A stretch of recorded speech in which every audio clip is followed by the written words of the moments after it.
In the Coffeyville Community College Red Ravens. I'm Shane Eel, flying alongside with me today, Matt Jordan. We are that go straight up. It's like up, up. Yeah, I know what you're talking about. It makes you feel like you're just going forever. Yeah. So I did the first part there. Then I walked down and went the rest of the way up the stadium steps. There you go. Taking a little break to watch. I was watching practice. I wasn't resting. No, that's just you doing. That's just doing your job. Yeah, absolutely. Scouting. Yeah, absolutely. That's what we call working smarter, not harder. Speaking of working smarter, not harder, big development this week, confirmed by Coach Leiker on the Coaches Show this week. Matt, new quarterback one today. Jeremiah Moore gets his first collegiate start. Yeah, I was watching Jeremiah warm up down there, taking first-team reps, and looked good. Had some zip on the ball as he was throwing some quick outs. I think play calling today is going to be complementary to Jeremiah's style of football, which is the fact, we say this week in and week out, I feel like. You have to be athletic to play college football, but the type of athleticism that Jeremiah Moore exceeds that, and I think play calling today will complement that. Yeah, and I agree, and obviously, ideally for the Ravens, Jeremiah Moore takes this opportunity, runs with it, and they never have to worry about the quarterback position for the rest of the season. But, Matt, an interesting... Well, he might literally run with it. He might run with it. You're absolutely right. But, an interesting predicament that the Ravens find themselves in. 5 weeks into the year, 4 games into the year, if something were to happen, they now have 3 quarterbacks on this roster with in-game experience. Yeah, 3 guys that have seen some playing time, 3 guys that you feel like if you need to win a game, you can trust them to go along with it. Now, I say that, and they haven't won a game yet, but they've been competitive in every game, minus the score. You can say, they weren't competitive in the Hutch game, but they were, just things didn't go their way. Was part of the problem against the number 1 team. When things don't go your way and you're playing the best team in the country, the score's going to look lopsided. But all 3 of these quarterbacks have shown how they are competitive on the field. No doubt about it. Matt, after, of course, week 1 against Highland, couple missed field goals that we saw in that game that was a talking point early in the season. Special teams had been cleaned up for a couple weeks, but it loomed its head again against Hutch. A blocked field goal by the Dragons and 2 punt return touchdowns by Trey Richardson. Red Ravens, if they want to get their first win of the year today, special teams has to be better, both the kicking game and the special teams defense. Special teams has been such a strong point for this team over the last 2 seasons as well. Normally, they're the ones returning kicks and blocking kicks instead of having it done to them. So you're going to have to clean things up a bit on that side of the ball because a lot of people just think offense and defenses, but this is all 3 phases that have to be perfect for you to get a win. Absolutely. And Red Ravens, something that was big for them against the Blue Dragons, of course, did not result in a victory, but forced 3 fumbles, recovered all 3. We've talked about it multiple times this year, Matt. When the Ravens are at their best, they're an aggressive ball-hawking defense that forces turnovers, makes big plays. They're going to need to do that again today against Ellsworth. Yeah, you've got to force turnover when you can. The offense has struggled with consistency, finding a rhythm in this game, in this season, and the defense has done a good job of keeping them in it. This has got to be one of those games, though, where the offense has to reward the defense for what they do. Absolutely. And our final talking point before we hear from Coach Leiker in just a couple minutes as we count down to kickoff, it's the Red Raven pregame show. Matt, something that's you mentioned this offense has struggled with consistency, and I think a big part of that is this next point, and I think that's why they're making some changes at the quarterback position and with the play calling. It's been their struggles on early downs. It's hard to keep drives alive. It's hard to convert third downs when you're constantly looking at 3rd and 12 and 3rd and 8 and 3rd and 15. That's not all the offense's fault. Some of that's not all, I should say, the quarterback's fault. Some of that's penalties. Some of that's, maybe some questionable play calling at times this year. But the Ravens too often have not been productive on 1st and 2nd down, back themselves into a corner, and it's really hard to be a successful offense when that happens. Yeah, I think if I had to give my key a title here, they like to do the fancy titles, it would just be keep it simple. Don't worry about Don't forget the other S. No. Well, I wasn't going to throw that in there because I'm not insulting anyone, but this is just simply keep it simple and forget all the RPOs, forget all the fancy misdirection, the play action. North and south, run the football, use Jeremiah Moore's athleticism, throw the quick passes, the slants, the ends, the zigs. Don't try to take any shots down the field early. Let the run game, let the short stuff work. Lull this defense into a sense of simplicity, and then you hit them with the big play. Absolutely. Red Ravens looking for their first win of the year today. A beautiful afternoon, sunny afternoon in Coffeyville. Red Ravens looking to defend home field against the Ellsworth Panthers. We're going to step away for 4 minutes. When we come back, we hear from Coach Leiker as he breaks down everything we need to know heading into this one. It's the Red Raven pregame show on US 98. For the care of a loved one, wouldn't it be comforting to know that the owner is providing the care? Owner Stephanie Bean with Medical Lodges is proud to supply that tender care in Coffeyville. Skilled nursing services, rehabilitation, adult daycare, and much more are all offered. Visit medicallodges.com or stop by 2921 West 1st in Coffeyville and learn more. Medical Lodges Coffeyville, where they serve and enhance the lives of others with caring hands. This is Community State Bank at work. This is Community State Bank at work. This is Community State Bank at work in our community. From kids' activities to school programs to funding home and business loans, every day Community State Bank is at work in our neighborhood. Whether you bank at Community State Bank or not, they're working for you every day. Community State Bank, member FDIC, equal housing lender. I'm Mike Avey, and at Community State Bank, we believe in Coffeyville.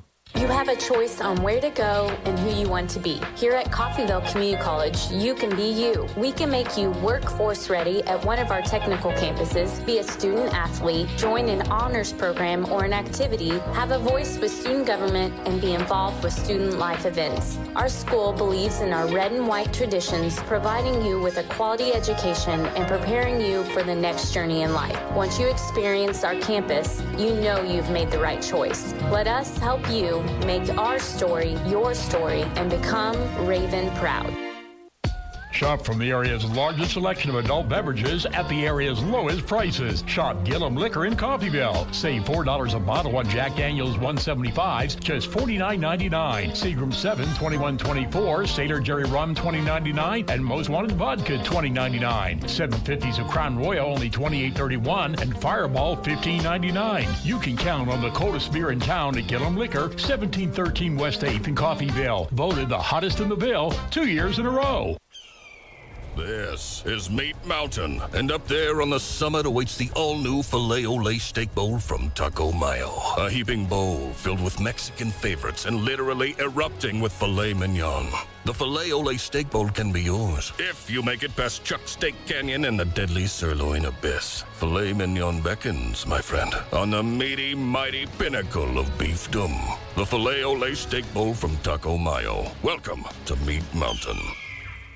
Roman Chevrolet, your Silverado City, appreciates our area educators. Right now, Romans and Independence are offering $500 cash bonus to all educators. If you are an educator and you need a new or newer vehicle, stop by Romans for details on this amazing bonus. Romans deeply appreciates your service to the community and all you do to shape the future for your students. Reap the rewards at Roman Chevrolet, 2313 West Main in Independence. Call 620-331-4700. Find new roads.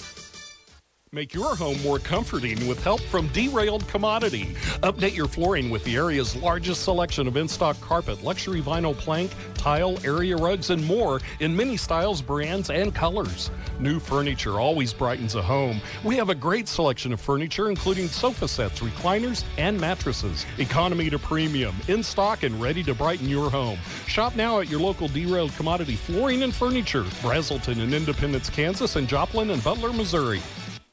At CRMC Medical Group, our primary care physicians and providers focus on ways to keep you and your family in good health, as well as care for them when they're not. Our family medicine and women's health physicians are accepting new patients. We have convenient office locations in Coffeyville and Independence with extended and Saturday hours in Coffeyville. If you need a physician or need to make an appointment, please call 620-688-6566. That's 620-688-6566. You're listening to the Red Raven pregame show here on US 98 and the Red Raven Sports Network. I am Matt Jordan, and joining me for our pregame interview is the head coach of the Red Ravens, Coach Jeff Leiker. All right, Coach, heading into the fifth week of the season, back at home. Kind of been an odd start to the season, a lot of road games. But now I think 4 of your next 5 are back at home. Heading back home after starting the season 0-4, making a change at quarterback. What did you see from Moore in the Hutch game to go, okay, we can go with him against Ellsworth?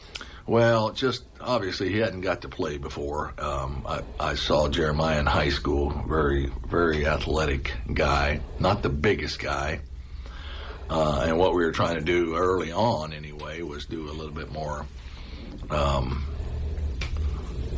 throwing, and that's been a little bit of our problem is we need to be running more. That's what we built this program on, but we lost Connor to a concussion in week 2, and then Enzo did a decent job, but we didn't get much in the first half at Independence, and Connor took a shot the other day. We had to kind of evaluate him, so we said we practiced a little bit with Jeremiah, saying you're going to get your chance this weekend in a series at least.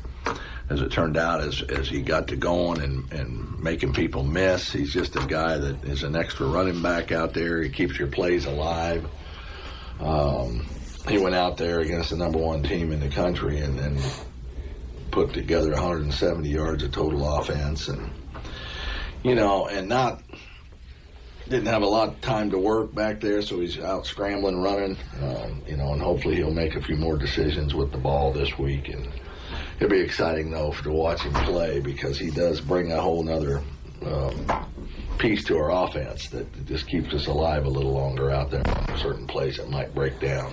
Yeah, athleticism, I think, can kind of be underrated when you talk about extending plays. Right. And having a quarterback that is mobile and can do something himself, especially when you've got a good number of talented wide receivers, quick wide receivers, and it's really hard to guard a guy, cover a guy when the quarterback is trying to make something else happen. It leaves a guy get open. Yeah, I mean, and we've got a lot of receivers. Yeah, we probably got too many right now. We've made that mistake of keeping too many, thinking we were going to throw it all around the ballpark with Connor. That's what he does best. But even the running game, we got good people. It's just I failed to make sure we get the right people in and doing the right things, and I've kind of stayed away a little bit in order to give a chance to do some things that maybe showed what our kids were capable of, but then I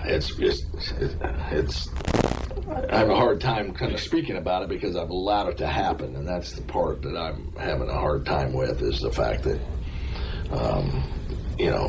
keeping the run game alive and doing the things that have gotten us where we go, that we've gone in the past is I let that get away a little bit, and so we're going to try to go back and really utilize the run to see if we can make a difference. It's Jeremiah coming in at quarterback. You've got Amir Wiggins has been really solid for you guys. You got a number of local kids we talked about already once this season. You got a lot of good Kansas kids on the roster that are contributing for you. Yeah, I mean, and I know with the rule change here 4 or 5 years ago, anybody can go out and put together a pretty good ball club now with out-of-state kids that are pretty talented. And it shows. I mean, Highland goes and beats a Garden.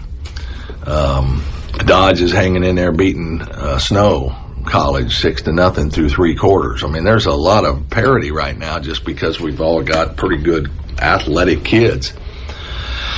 So, Ellsworth and us right now are trying to figure it out. So we'll hopefully have a good answer on Saturday, but we still got to go out and execute, take care of the ball, tackle people, all those same things that have cost us a few times in the early going. So we don't know yet what we've got until we go out and prove it, until we go out and show it. So anybody we're throwing out there, we're asking them to go make plays, and the expectation is that that's what we do, and sometimes we get it, sometimes we don't. We're still young men playing the game. Looking at this Ellsworth team, what do they bring to the table on both sides of the ball that you're looking to combat to pull off the first victory of the season? Defensively, they're pretty physical, so we got to find a way to get them blocked and obviously stay away from penalties, stay away from turnovers. Offensively, they're I think they really want to run the football, but we also got to be ready for the play action and all the things that goes along with a good run game. You got to be able to defend the pass. So we've had moments in both where we haven't got them squared away. So one time the running game got us, like the first score of the day. The other day was a run, and later on we ended up giving up the pass. And we're in the right places. We're just not getting our head around and seeing what we need to see. And again, it's just a lot of young kids getting the first opportunity to play, and that's what we're having to live with right now. Yeah, it seems like through the first 4 games, it's just a little bit of a struggle with inconsistency. Sometimes the offensive line looks really good, sometimes it doesn't. Sometimes the defense looks great, and then sometimes play gets behind you. And so just inconsistency has been a big, and penalties. You probably said it correctly. Yeah, penalties have contributed to problems, especially for the drive extending penalty. In each week, it's just hard to know what officiating. How are they coming in? What are they going to be hunting for? What's the look that they're going to not allow, and so on and so forth. We try to preach and teach aggression. Be aggressive, out there. And when you're playing, it's a tough game to play.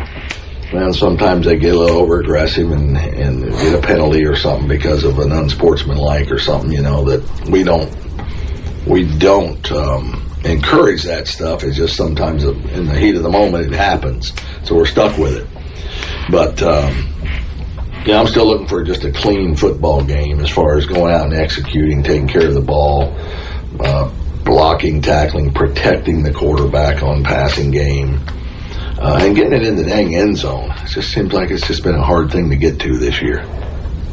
There are a lot of winnable games left on this schedule, but starting 0-4 is tough, especially on the players, especially the young players. How do you keep them focused on the next game, instead of looking to, okay, where am I going to be playing football next year?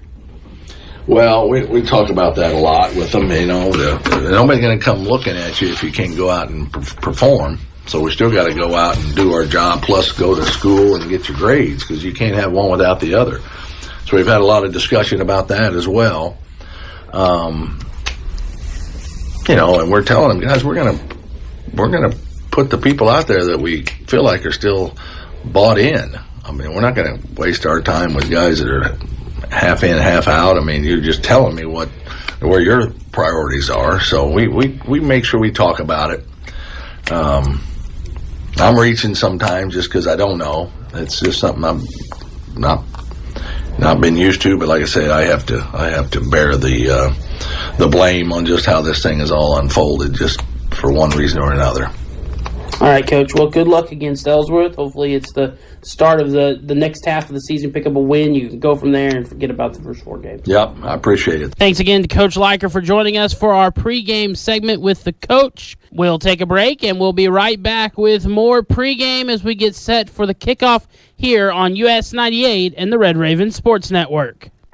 If you could use a little help around the house, Windsor Place At-Home Care is the perfect solution for you. Their caregivers are prepared to help you with laundry, meals, housekeeping, shopping, and more. These helpful services are so reasonably priced, you can afford to pay for them yourself. In many cases, long-term care insurance or other sources provide assistance with the cost. Home is where the help is. Call Windsor Place At-Home Care, 800-982-1866. Got a car? Maybe a motorcycle or even a boat? Do you rent or own your own home? If you have any of these, call NDB in Coffeyville and then relax. NDB can protect your assets and save you money. They represent numerous insurance companies so that they can help you find the right insurance at the right price for you. NDB at 812 West 11th in Coffeyville. Call Ben Vietz at 620-251-1970 and relax. Ralph, did you deposit that check? Yes, Donna. I used Community State Bank's mobile deposit. Mobile deposit? I thought only those big out-of-town banks had that fancy stuff. Are you sure you did it right? Yes, Donna. I received an alert from Community State Bank telling me it was deposited. Alert? What did you do now? No, Donna. It was an alert I signed up for, letting me know when a deposit is made. I also signed up for a low balance alert on our account and when our home loan payment is posted. Wow, that's some pretty fancy stuff from Community State Bank. Yes, Donna, pretty fancy stuff, but I can still walk right through the door, or I can call and talk to a real banker when I want to. You're so smart for banking at Community State Bank, Ralph. I love you. Make your life easier with mobile banking from Community State Bank. Member FDIC.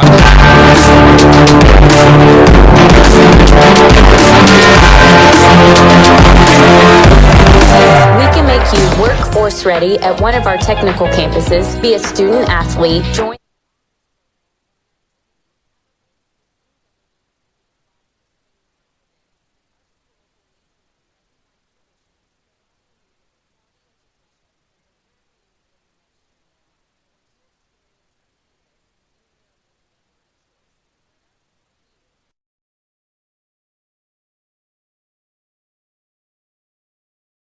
Area's largest selection of adult beverages at the area's lowest prices. Shop Gillum Liquor in Coffeyville. Save $4 a bottle on Jack Daniels 175s, just $49.99. Seagram 7, $21.24. Sailor Jerry Rum, $20.99. And Most Wanted Vodka, $20.99. 750s of Crown Royal, only $28.39. All $15.99. You can count on the coldest beer in town at Gillum Liquor, 1713 West 8th in Coffeyville. Voted the hottest in the Ville 2 years in a row.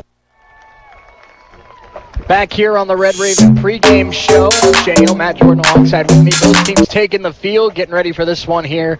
Vet, our keys to the game, Matt, we kind of hinted at it earlier.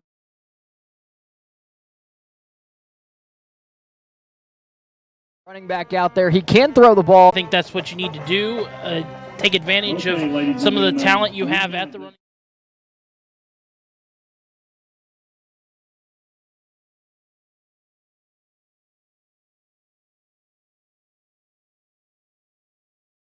Have had some great edge rushers. They need to be more consistent this afternoon. I also think, obviously, like we talked about, got to clean up special teams today. Can't let Ellsworth take a kickback. Can't miss any kicks. Can't have any kicks blocked. Got to have a clean day on special teams. Yes, absolutely. Clean day all around. Limit the penalties.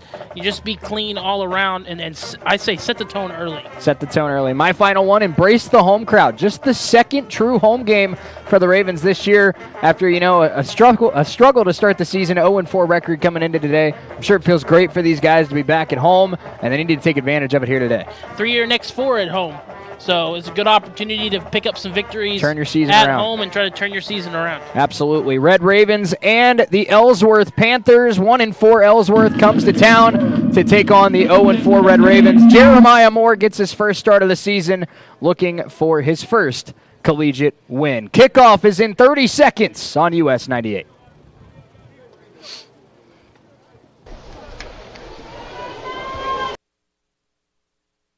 When you need to rely on a nursing facility for the care of a loved one, wouldn't it be comforting to know that the owner is providing the care? Owner Stephanie Bean with Medical Lodges is proud to supply that tender care in Coffeyville. Skilled nursing services, rehabilitation, adult daycare, and much more are all offered. Visit medicallodges.com or stop by 2921 West 1st in Coffeyville and learn more. Medical Lodges Coffeyville, where they serve and enhance the lives of others with caring hands. Ladies and gentlemen, welcome to the main event. This is Coffeyville Community College Red Raven football. Let's get ready to rumble! Brought to you by Roman Chevrolet, Coffeyville Regional Medical Center, NDB of Coffeyville, Taco Mayo, Derailed Commodity, Gillum Liquor, Windsor Place and Home Care, Coffeyville Community College, Community State Bank, and Medical Lodge. Y'all ready for this? Panthers to kick, white jerseys, white helmets, pants, Ravens in the all red with the white trim. Coffeyville gets the ball first. Here we go from the vet. In trouble with the kick, and that'll go into the end zone. Ravens will start at their own 25. Just about dangerous situation. Yeah. You don't. That's not how you want to start the game. I was going to say, Coach, I'm sure Coach Liker's on the sideline. Like, really? First play? Not this. Luckily, the kick return rules are so lax nowadays, where basically a fair catch inside the 25 takes it out to the 25. So bounces out of your hands and in the end zone, automatic touchback there. Well, it's also a touchback if you go for the ball and you just whiff on it, because we've seen that happen this year too. So Ravens start at their own 25. It is the freshman out of Wichita Northwest High School, Jeremiah Moore, who entered the Hutchinson game in the second quarter, had 170 yards of total offense, and did enough to earn his first collegiate start today. Moore in the shotgun, running backs to either side of him, and he takes the snap, handoff to the left side, trying to work his way up the middle is Osario Smith, and he might have gotten a yard, not much there. Good penetration by the Ellsworth defense. Short gain to start, but I like the idea there. Run the ball up the middle. And a little bit of a generous spot from the officials. It looked like he only got about a yard and a half, but they're going to say a gain of 3. So he must have fallen forward more than I could have seen. But 2nd and 7 coming up for the Ravens. And I think we're going to see that a lot today, Matt. Just have Moore and 2 running backs in the backfield and just try to wear out that Ellsworth defense. Moore in the shotgun. He's got Speed Johnson in motion. Takes the snap, handoff. Fakes the handoff. Moore with the keeper across the 35 up to the 37. First down Ravens on a gain of 9 from Jeremiah Moore. Good carry by Moore, showing off his athleticism on the keeper. Good decision-making as well with the keeper just up the middle. That's a good sign for the success of the Raven option game when they can fool the guys calling the game, too, of who had the football. Moore, not the biggest guy, 5'11", 190. He kind of can get lost a little bit behind his offensive line on those runs up the middle. I joked about it in Hutchinson as he takes the snap and fakes the handoff, now swings it out to Dozier. Dozier gets a block across the 40, up across midfield. Jaden Dozier still going down to the Ellsworth 41. And the Raven offense, this is the best they've looked coming out to start a game all year. A nice little quick sidearm throw, and that's 5'11", throwing to 6'5" there. And Dozier showing off his brute strength, kind of rumbling, bumbling, and stumbling all the way down into Ellsworth territory. Well, Matt, I joked last week in Hutch that when Jeremiah Moore calls the play, he looks like a slot receiver. Yeah. He is a little guy out there. Him and Speed Johnson about the same height. First down Ravens at the 42 of the Panthers. And this time they do hand it off to Smith. He breaks a tackle inside the 35, inside the 30, up to the 26-yard line. Big chunk plays for the Ravens on their opening drive this afternoon. Well, that's good for so far, it doesn't matter who's carrying the ball or who's got the ball in their hands. They're picking up chunks of yards. You think Jeff Liker's got a little smile on the sideline right now? Like, finally. Executing, kind of firing all cylinders here. 26-yard line, first down Ravens. They've gone 49 yards in 4 plays. We've seen a Smith run, 2 Smith runs, as well as a Jeremiah Moore run and a Jaden Dozier big catch. First down Ravens, Moore in the shotgun again. Takes a step back. Shotgun snap. Handoff, good hole again, up to the 20-yard line. Another 5-yard chunk there for Coffeyville. Run by number 6. Well, that was close. Had he made it through that hole, there was no one back there. And one guy was there to stop him, and he's the one who stopped him. Otherwise, we were talking about 6. Well, let me tell you, Matt, obviously a lot of eyes are going to be on Jeremiah Moore today, and deservedly so. But Osario Smith, he looks good coming out here today. He's running hard, and he's got very good acceleration as soon as he gets the ball so far today. Yeah, he's kind of the tougher of the 2 runners, but has shown some explosion. Shotgun snap. Moore with a keeper this time, dances around the first tackler. Jeremiah Moore inside the 10, inside the 5. Touchdown, Coffeyville. How about that for your first rushing touchdown of the day? Jeremiah Moore dragging a defender across the pylon, and he's in for a 21-yard rushing touchdown. That doesn't look like a 190 guy running the ball right there. That was a tough run. Made some people miss inside and then using that strength to get into the end zone. Mr. Wichita, welcome to college football. Extra point on the way from Gellender. It is up. It is good. Jeremiah Moore, his first collegiate start. It took 3 minutes and 9 seconds for him to find the end zone. Ravens 7, Ellsworth nothing. We'll be back in 60 seconds on US 98 and the Red Raven Sports Network. Map rank door score. Commodity. Update your flooring with the area's largest selection of in-stock carpet, luxury vinyl plank, tile, area rugs, and more in many styles, brands, and colors. New furniture always brightens a home.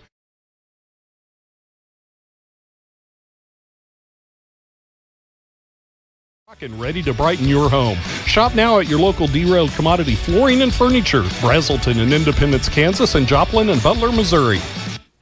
If you could use a little help around the house, Windsor Place At-Home Care is the perfect solution for you. Their caregivers are prepared to help you with laundry, meals, housekeeping, shopping, and more. These helpful services are so reasonably priced, you can afford to pay for them yourself. In many cases, long-term care insurance or other sources provide assistance with the cost. Home is where the help is. Call Windsor Place At-Home Care, 800-982-1866. Coffeyville strikes on Jeremiah Moore, and now Connor Gellender back to boot it away for the Ravens.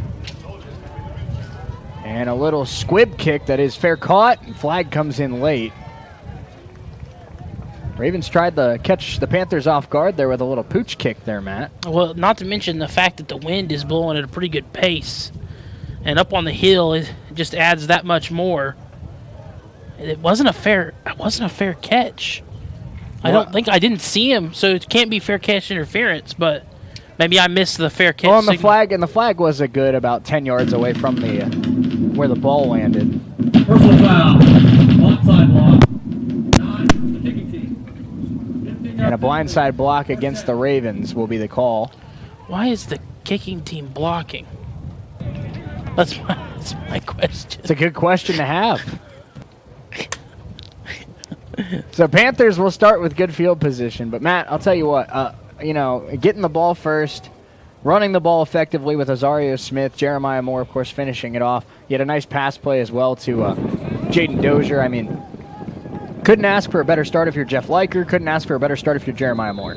Yeah, couldn't ask for a better start if you're anyone on the Ravens, I think. The offense looked really good. Now the defense has to look good after the short field that the Panthers are gifted. First down, Panthers at the Raven 45, and the quarterback keeper, and that's going to be a gain of about 10 yards there for Bryson Davis, the redshirt freshman out of Fort Worth, Texas. Looks like we could have a battle of running quarterbacks here. The mobile QB day.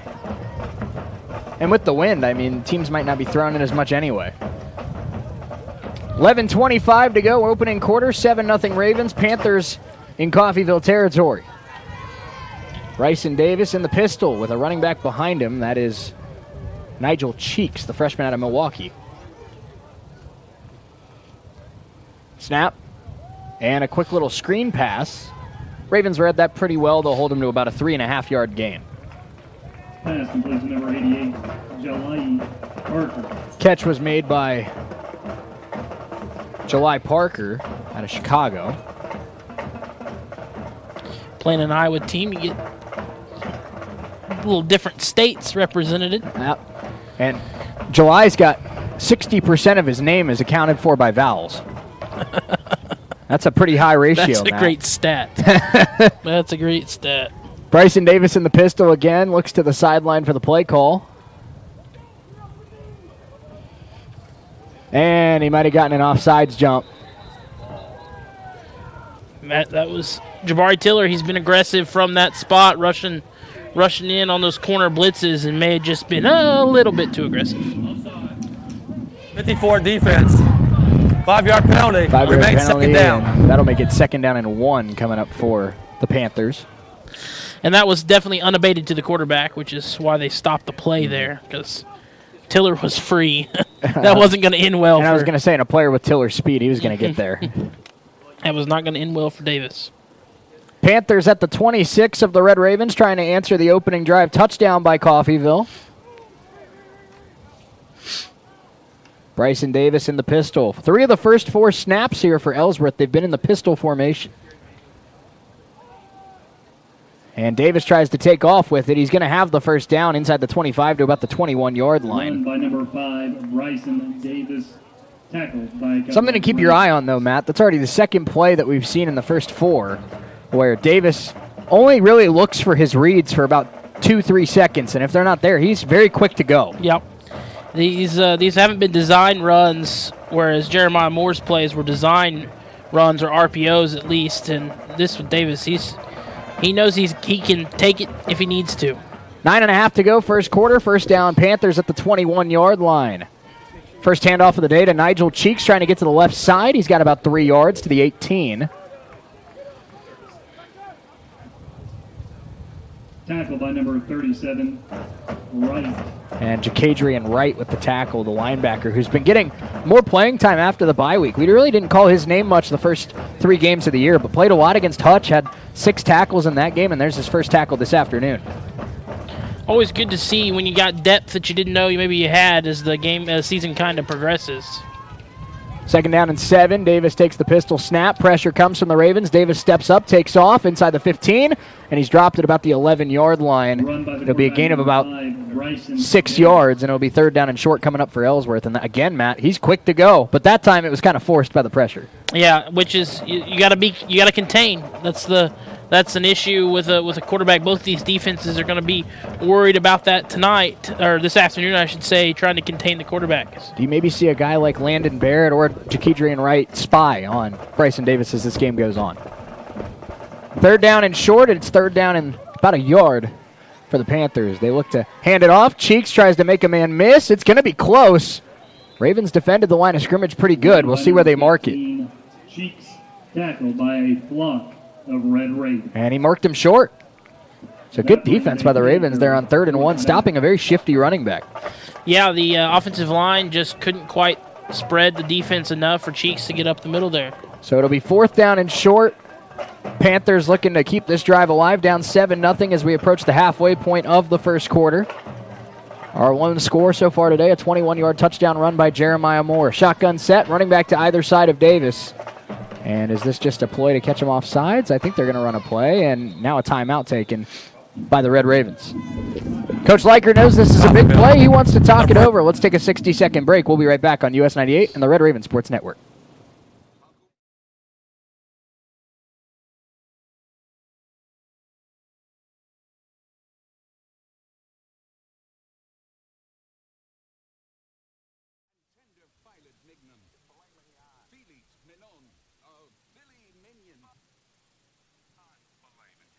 Savor the juicy filet ole steak bowl stacked with filet mignon and only from Taco Mayo. That's a wrap. No, that's a bowl.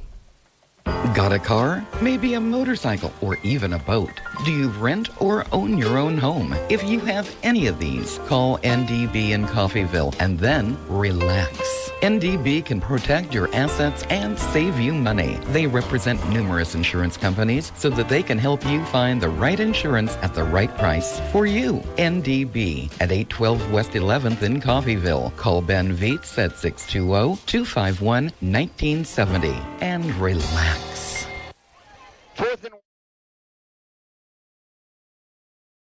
The Panthers at the Coffeyville 12-yard line. Bryson Davis in the shotgun. Very similar look as the play design before the timeout. Look to hand it off. The Ravens read it well. Breaking a tackle, but he's not going to get there. And Coffeyville gets the stop. Could you ask for a better start to this game, Matt? You get the ball first. You march down the field, punch it in with your new quarterback, and then you get the stop. Obviously, Ellsworth got great field position, but the Coffeyville defense does a great job bending but not breaking. Ravens getting the ball back up 7-0. Yeah, that's exactly ideal. You gave up probably more yards. They moved a little bit more efficiently than you'd want them to early in the game, but you force the turnover and you get the ball back and most importantly, keep points off the board. So Corey Vought's squad is denied, and now Jeremiah Moore with the second possession of the day for the Red Raven offense. 7:26 to go, first quarter. Shotgun snap. And a sweep to the right side. First carry of the day for O'Meary Wiggins. He's out across the 20 to the 21 for a gain of about 5 yards. And might have had a bit more if he didn't get eaten up by the turf monster there. Yeah, well, I actually thought he was going to get stopped short game, but he kind of broke 2 tackles, kind of forcing his way through. Well, and Coffeyville's running backs look great so far today. We saw it with Rosario Smith early and then on the first carry for Wiggins. Matt, we've talked about Jeff Leiker likes his bully ball running backs, and both those guys fit that bill. Wiggins has been a little bit more of a big play threat, but they can both lower the shoulder. Both strong runners. 2nd and 5 for the Ravens. Moore in the shotgun once again. Takes the snap. Hand off to Wiggins. Wiggins trying to bounce out of a tackle. He does. Wiggins across the 25, across the 30, up to the 34-yard line. First down, Ravens. And that's already becoming a developing story for this Ellsworth defense, is missing tackles that could limit it to small gains and it turning into big runs for the Ravens. Yeah, so far, Coffeyville proving very tough to bring down. You know, it's almost not fair when you're got 3 guys in the backfield, and all 3 of them are threats to take it to the house at any given moment. Well, and you know, at any moment, Jeremiah Moore can pull it back and sling it very quickly over the middle. Yeah, that too. There's options. There's a lot of options in this offense right now. This is a keeper for Jeremiah Moore. He's out across the 35 up to about the 37. Small gain of about 3 yards. Moore is so patient. Runs a lot like Le'Veon Bell. That's who I had in mind. Yep. Le'Veon was one of those patient runners in the NFL, and Jeremiah Moore is very patient. He lets the block set up in front of him. Well, when you're 5'11", 190, Matt, I don't think you're really embracing contact. No. I think you're waiting for the big guys to help you out a little bit. No, but when he's in contact, he's pushed his way forward. Oh, he's a tough guy. He's a tough guy. 2nd down and 7 here for the Ravens from about the 38-yard line. Moore under center. Now a little bit of a different look. Coffeyville's offense. Moore takes the snap. It's a toss play. And this one read well by the Panthers. And it's going to lose a yard or 2 there. That was Wiggins on the handoff. It'll set up 3rd down and long for the Ravens. And finally, Ellsworth, they've been getting in the backfield a lot in this first quarter, but finally they're able to capitalize and bring down the runner. Yeah, 3 Panthers there on the tackle, and first negative play for Coffeyville this afternoon. And we'll see first 3rd and long they've had to face. What do they draw up here? I think we could see a little RPO, maybe a quick pass if a run's not there, and give yourself options. I think that's really what this Coffeyville team needs is options offensively. 3rd down, Jeremiah Moore in the shotgun, running back to his left. Panthers showing blitz. They bluff. Moore back to throw, looking to the sideline. That's a long throw, and it's caught by Richard Ransom. First down, Ravens. Right. Yeah, right. I mean, needed 9 is a 9-yard completion. Good job by Ransom to know where the sticks were, and good job by Moore to place it on him. And, Matt, that's about as impressive of a throw as a 9-yard completion can be. That's a long throw to get it to the far side of the field. It was. And to put it right on the dot where he was going to be able to not have to come back and get it enough where it wouldn't pick up the first down. First down, Coffeyville at the 44-yard line. Ravens with their 2nd possession of the day, leading 7-0, the first career collegiate start for Jeremiah Moore. Man in motion is Ransom. Moore under center, takes the snap, and a little bit of a handoff to Wiggins. He bounces outside. Wiggins inside the 40, inside the 35, and knocked down at the 33-yard line. And I'll tell you what, Matt, the defender got him down finally, but I think the defender got the worst of it. It was more of a kind of drag you down, and Wiggins pushed him into the turf. He did, and Amir Wiggins with those little high step and stutter steps, trying to fake out the defense, and then the defender knowing I got to go low, but he paid the price to make that tackle. Ravens starting to run the football like we know Coffeyville historically does. First down at the Panther 34, 3:42 to go, opening quarter. 7-0 Ravens. Offense has been looking smooth today, which is a pleasant sight to see back at home. Moore with the handoff again. Another big hole, and Wiggins is off to the races. I don't know if they're going to catch him inside the 5, and he falls down at the 1. They say they caught him. I thought he landed on the defender. He did. I think he scored. Wiggins. I think he scored, but 33 yards for Wiggins for now. We'll see if he got that final yard when the officials converse. They're going to talk it over. He fell on him. I think it's a touchdown. Hopefully they reward him by giving him the touchdown. You can review this. You can challenge this if you're Coach Liker. So we'll see what they decide to do. Right now it's 1st and goal inside the 1. Timeout on the field. And we will have a previous play. Timeout on the field to review the previous play. So let's step away for 60 seconds. Big run for Amiri Wiggins. Did he punch it in? We'll find out when we come back in 60 seconds on US 98 on the Red Raven Sports Network.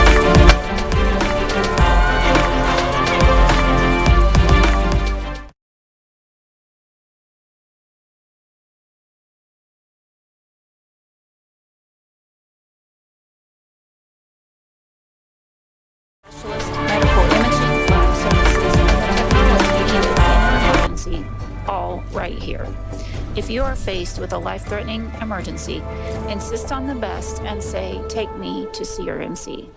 Roman Chevrolet, your Silverado City, appreciates our area educators. Right now, Romans and Independence are offering $500 cash bonus to all educators. If you are an educator and you need a new or newer vehicle, stop by Romans for details on this amazing bonus. Romans deeply appreciates your service to the community and all you do to shape the future for your students. Reap the rewards at Roman Chevrolet, 2313 West Main in Independence. Call 620-331-4700 to find new roads. Opening quarter, Ravens leading 7-0. Could soon be 13-0, depending on the result of this review. Amiri Wiggins had a big run of 33 yards. They ruled him down at the 1-yard line. We'll see what the official decision is.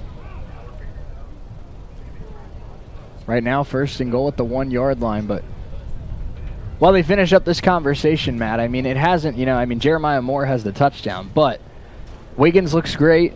Rosario Smith looks great. Moore looks great. The Ravens just look fantastic running the football so far. Big chunk runs that's really helped Coffeyville get going.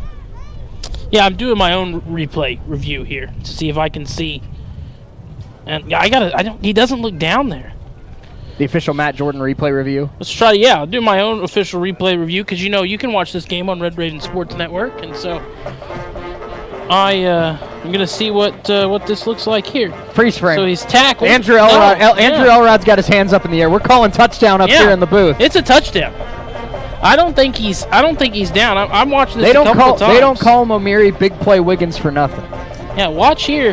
You can see Shea as he gets tackled. That knee never goes down. He lands on the abdomen of the defender. Of the Ellsworth player, and that should be ruled a touchdown.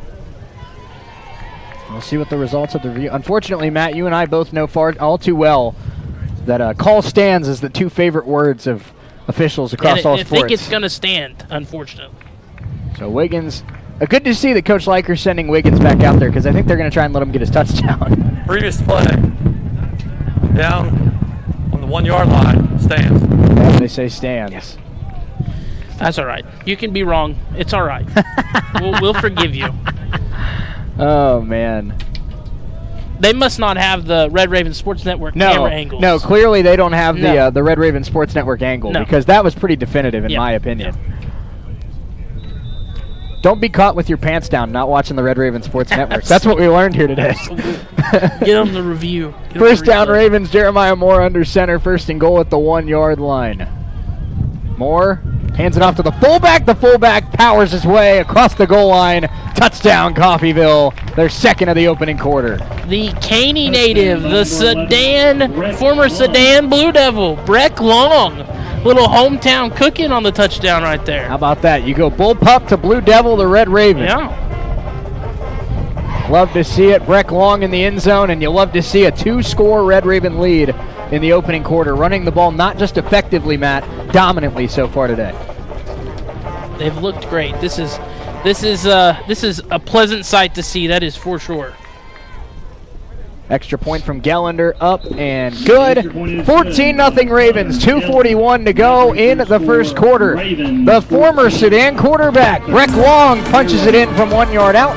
Ravens up 2 touchdowns. We're back in 60 seconds on US 98 and the Red Raven Sports Network. Just a reminder, the concession stand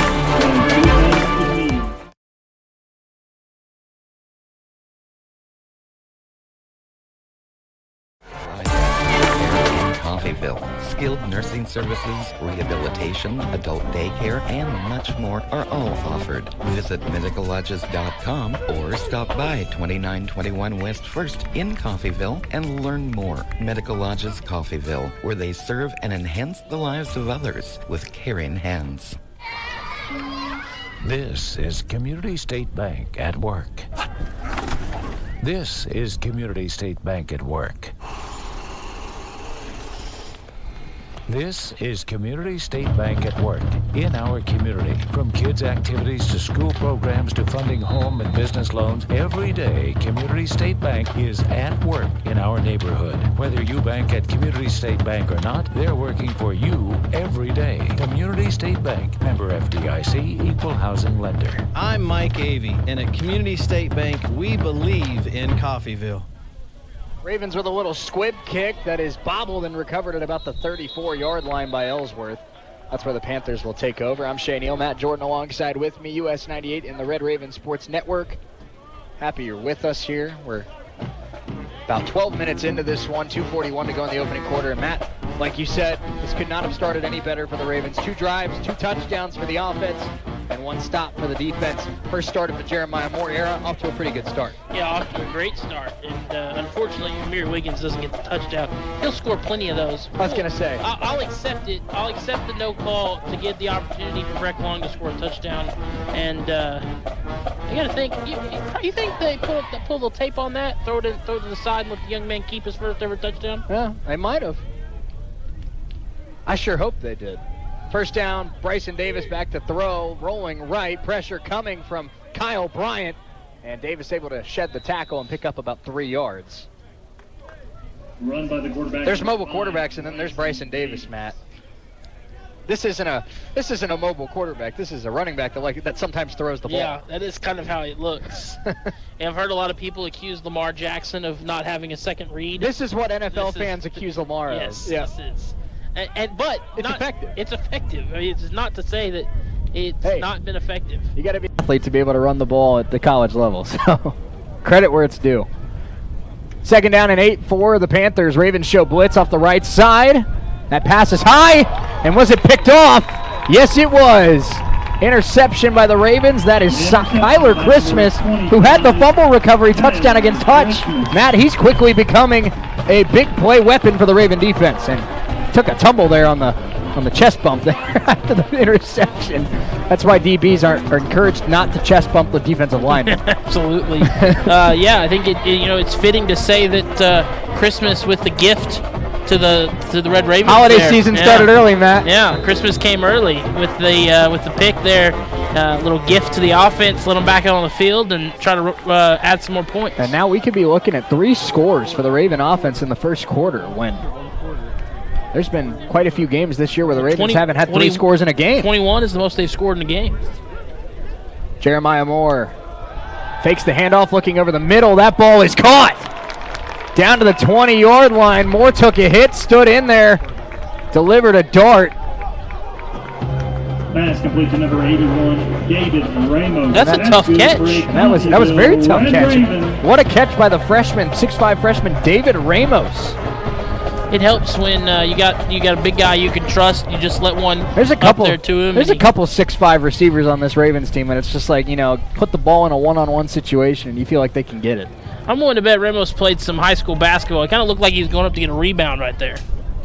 First down, Ravens at the 20-yard line of Ellsworth, leading at 14-0. Jeremiah Moore sends a receiver in motion, now hands it off, and that's Trey Jones trying to use a stiff arm, lost the football, and it'll be second down for the Ravens. That's the pinnacle of, the highest of highs and the lowest of lows, because that stiff arm was Derrick Henry-esque, Matt. He shoved the guy off him, but unfortunately the ball went with it. Yeah, he forgot he was focusing too much on the stiff arm and not the arm holding on to the football.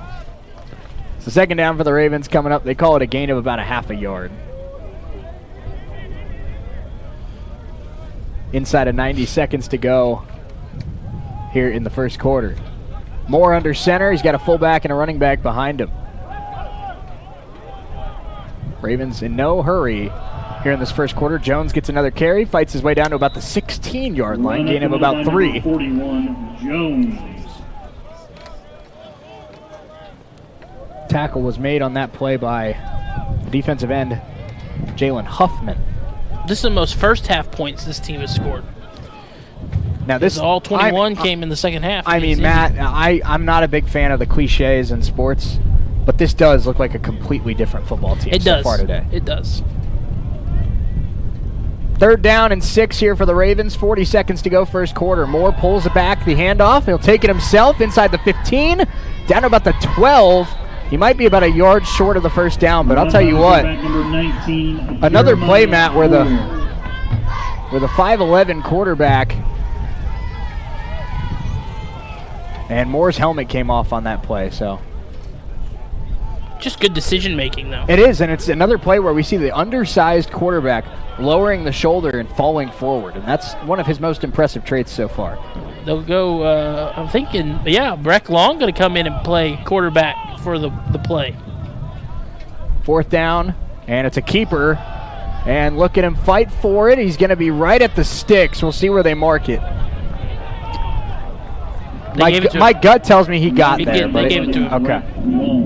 Breck Long picks up the first down. Jeremiah Moore will check right back in. First quarter in the books.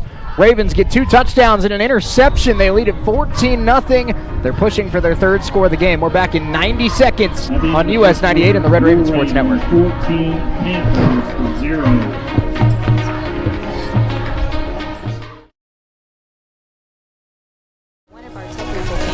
Be a student athlete, join an honors program or an activity, have a voice with student government, and be involved with student life events. Our school believes in our red and white traditions, providing you with a quality education and preparing you for the next journey in life. Once you experience our campus, you know you've made the right choice. Let us help you make our story your story and become Raven proud.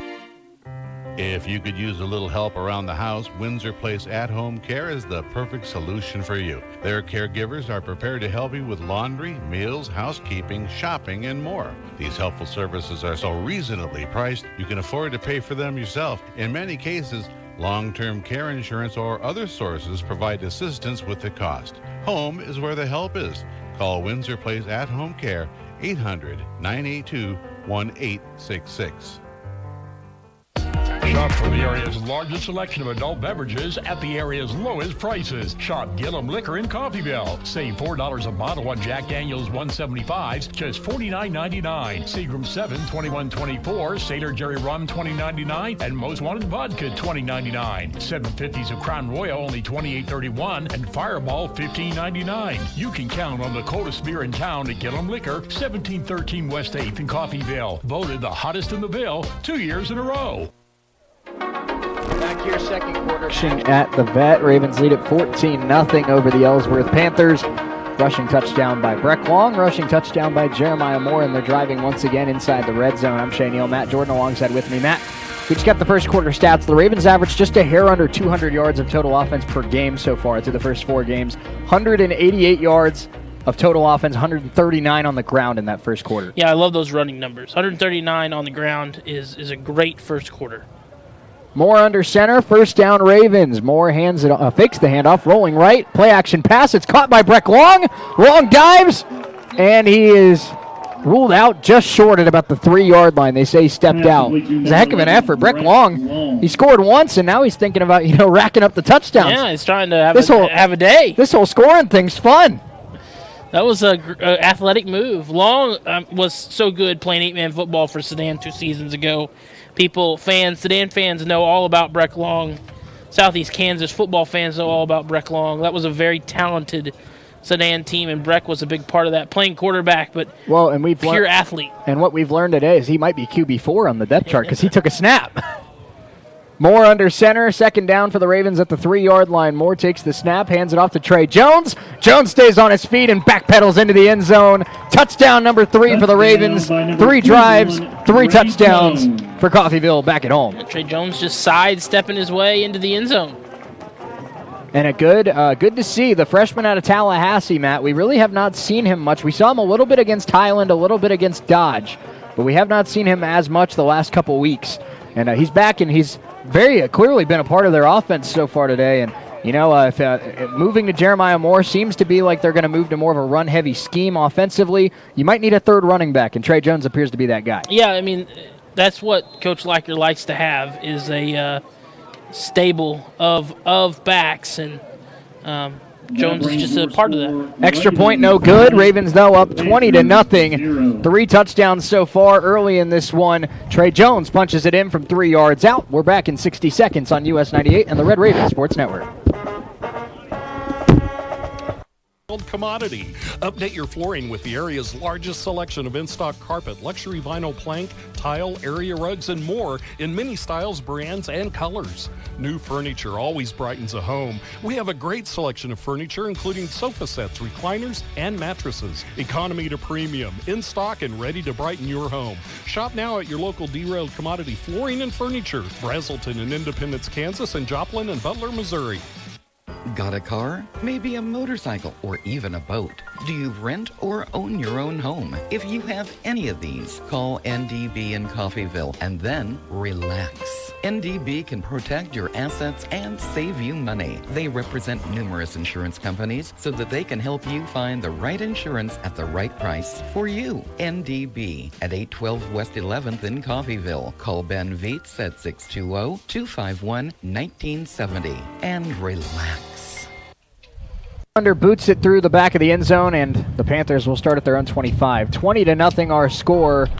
Ravens in front here at home. And I'll tell you what, Matt, it's a little warmer than we'd like, but blue skies, Ravens up 3 scores early in this one. The vibes are good on a Saturday so far. Yeah, feels good. Saturday afternoon. They may petition to play all their games. I was going to say, we might be pushing for more 1 o'clock kickoffs if they play like this. Bryson Davis in the pistol. Ravens got an interception on their last possession. And Davis feeling immediate pressure, tries to step up. He is dropped for a sack. And the Raven defense swarming in the backfield once again against the Ellsworth. Ellsworth offensive line struggling at the line of scrimmage so far today. Yeah, Coffeyville's done a good job of getting pressure, penetration with only blitzing 3 or 4, and then when they bring extra pressure, Davis just has no time at all. 2nd down and 12 for the Panthers. Panthers trying to snap a 3-game losing streak themselves. They've got some work to do as Coffeyville's come out swinging.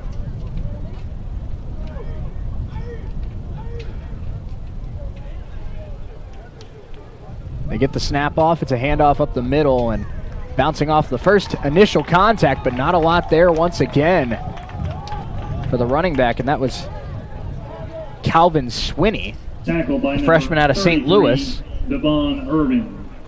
And Devon Irving, the one in the backfield for the Ravens. It's never a good feeling when you break the initial tackle and then look up and there's 3 other defenders right there. You feel like you just made a big play and then all for naught. So 3rd down and 12 for the Panthers. Ravens trying to get their defense off the field early on this drive. Davis in the pistol once again. Very heavy pistol formation for the Ellsworth Panthers so far today. Bryant tries to beat the right tackle, nearly got there, and he gets it cleaned up by his fellow teammates on the defensive line. Kyle Bryant with the initial pressure. Number 15, Perry. And it's finished off by Rontravius Perry. Yeah, boy, that pocket collapsed on the sides, forcing him up, and waiting for him as he stepped up in the pocket was Rontravius Perry. And now, Matt, we've seen the script flip, where one of our key talking points throughout the first part of the year has been the defense has been strong at the start of games and wear out over the course of the game because they can't get off the field. Today, the offense is helping their boys out. They're staying off the field. Yeah, a couple times maybe defense thought maybe he scored a little too quickly. It slowed down a little bit, but yeah, definitely a lot better. Not a great kick there by the Panthers, and it will take a Coffeyville bounce. It'll be great field position for the Ravens at about the Panther 37, and when it rains, it pours, and right now it's a downpour for the Panthers. Yeah, well, and this wind is no joke. He tried to go low line drive, which just about had it blocked. Because you try to put this ball too high up in the air, it's blowing right back at you. Ravens have the ball for the 4th time today. My gut, I keep wanting to say tonight because we've done nothing but night games, so I gotta make the switch to today. The earliest game we'd done was that 4 o'clock game, but it said and I could almost still get away with saying tonight for a 4 o'clock kick. Well, after 5 o'clock, it becomes nighttime, essentially. People are eating lunch right now. I can't be saying tonight. Jeremiah Moore back to throw, taking a shot deep down the sideline for Young, and a flag comes in late. Looks like that'll be pass interference. There's number 8, Robert Harris, in coverage. That was pass interference twice. Yeah. He pushed him out of bounds, and then as he tried to, the wide receiver tried to come back to it, he grabbed him again. Now I always get my college football rules mixed up. Is it a 15-yard penalty or a spot foul? 15 in college. Okay. Spot foul in That's what I the thought. pros. So it's almost, if you think you're going to get beat on a deep play like that, it's almost the move. Yes. In college. Hey, defense. 15-yard penalty. Automatic So first down. Ravens as they move down now to about the 22-yard line. My argument in the NFL is that wide receivers should get those stats. And that's purely on a fantasy football basis. Oh. Just because nothing's worse than your guy that you got on your fantasy team losing out on a 50-yard catch because of PI. Right. First down, Ravens at the 22-yard line. Jeremiah Moore sends a man in motion. Keeper for Moore. He's inside the 20 up to the 17-yard line. Gain of about 5.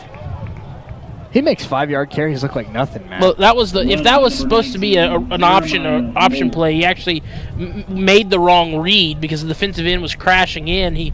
I think if he gives that as his helmet comes off again, they're going to have to get him a smaller helmet. I was going to say. The defensive end was crashing in, and had he handed that off, it was going all the way around the edge, but it doesn't matter because it's still a good 5-yard gain. So even his wrong reads are good gains.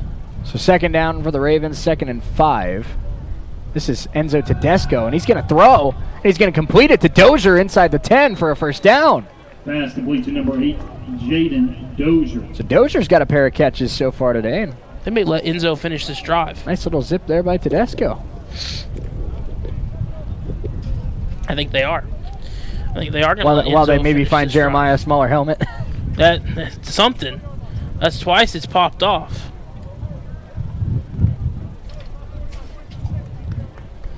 I don't have a problem with this. Enzo played a good second half against Independence, and you're up 20 here. Might as well get him some reps. Well, that first throw was a good read, good throw. Handoff to the running back here, fighting his way inside the 10 to about the 9-yard line. Call it a gain of 2. And they're tightening that helmet down. Working him on the sidelines, tightening that helmet up so that doesn't keep happening. I was going to say, that's it right there. Yeah, that's the one position. I mean, if that happens to a receiver or a running back, you can make do for a play. The quarterback's the one where it's like, well, that's not ideal. I'd have liked to see more Breck Long. That's what I thought they were going to do. Let Breck take a snap. Tedesco under center, 2nd down and 8 here for the Ravens. Ransom in motion. And they hand it off to Jones. And Trey Jones lowers that shoulder. Might have picked up a couple yards when it looked like he was going nowhere. Physical running today from the Ravens. Yeah, I think he ran into his own offensive lineman and kind of bounced off of it and pushed his way forward for a few yards. Let's let Enzo air another one out here. Well, it's never too early. Obviously, you're focused on winning today, focused on winning this season, but it's never too early to start having quarterback battles for the future. Tedesco in the shotgun, 3rd down and 5 here for Coffeyville. 9:21 to go, first half. Tedesco back to throw, looking for the little seam route there, and incomplete. Intended receiver there was, I believe, Joseph Young. Should have been caught. That should have been a touchdown. It's good zip. They're going to go for it here, too, which I like. I like the play decision here to go for it. Well, and you got all the momentum right now. I mean, special teams had a tough week against touch. I mean, what's the harm here? You're at the 5-yard line. So I'm with you. The only argument you could make is that, practice for your special teams unit. But well, it's still a 3-score game no matter what. Yeah, so I like the decision making. Tedesco in the shotgun. He's got Jones to his left. Man in motion running to the left side of the field. And they look for him on a little drag route. And again, Young can't come up with it. So rough end of the series there for Joseph Young. Ravens come up short, but that's with a lot of possessions this season, Matt, have ended on turnover on downs for Coffeyville. That's about as encouraging as you felt after one. Yeah. I'm just kind of like, Moore had to come out, and the drive stalled a little bit with Tedesco. under center after a couple good plays. And but if the Coffeyville up 20, right, and if the Coffeyville defense was struggling, I'd maybe feel a little more upset about that drive ending. But right now, the Coffeyville defense, you could argue, is playing better than the Coffeyville offense, and the Coffeyville offense has scored 3 touchdowns. I wouldn't be shocked if at some point we see a defensive touchdown in this game. You think they blitz here, first down from the 5? I think they're sending guys. That's not really a blitz, but it is going to lose a yard on the handoff. A little bit of shoving after the whistle. That was tackle by number 95, Brandon. That was Brandon Stripling with the tackle, the freshman out of Tulsa, Oklahoma.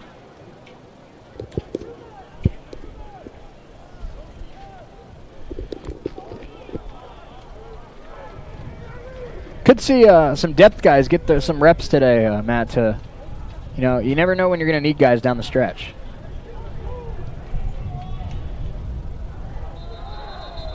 And it looks like that'll be a false start.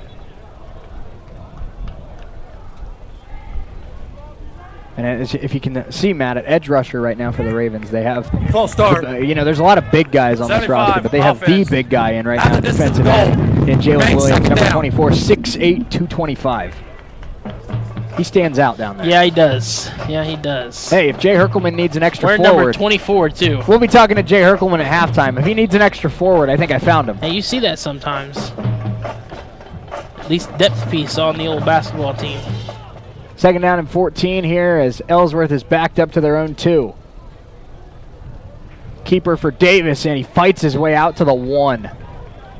Ravens nearing a safety, and now Matt here, 3rd down and 15 from the 1-yard line. You got to think the Ravens are sending a blitz. Well, here, right? the mentioned Jalen Williams, and on the play there, he was hunting. He saw himself a safety, and he nearly got it.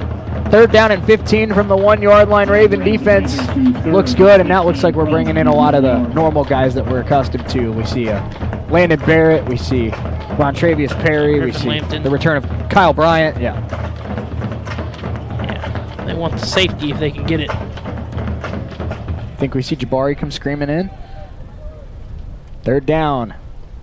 Might have been another false start. They got away with that one, and they will trip him up. Ravens safety. And it's the pressure from Dante Walters.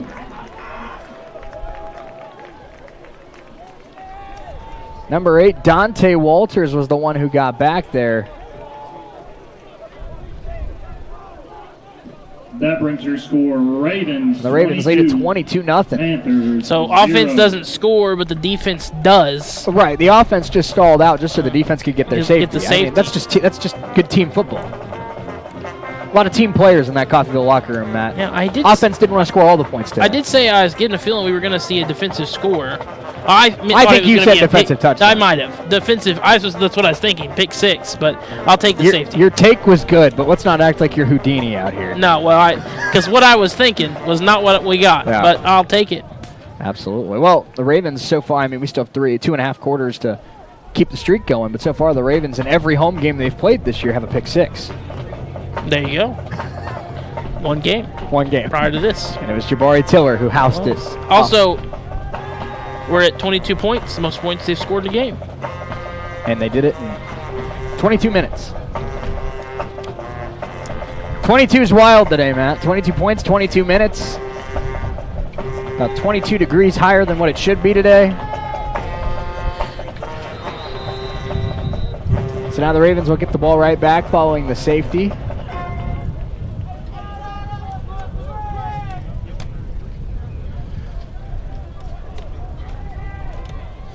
Here's an interesting thing, Matt. The guy kicking the ball right now for the Panthers, as the kick's on its way, it's a little squib kick that Dozier picks up at about the 46 and returns into Panther territory to about the 42.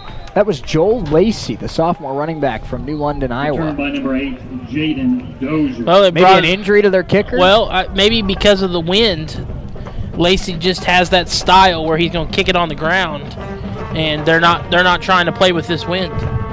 Very possible. And if you get lucky, maybe a bad bounce and you recover it and you get the ball back.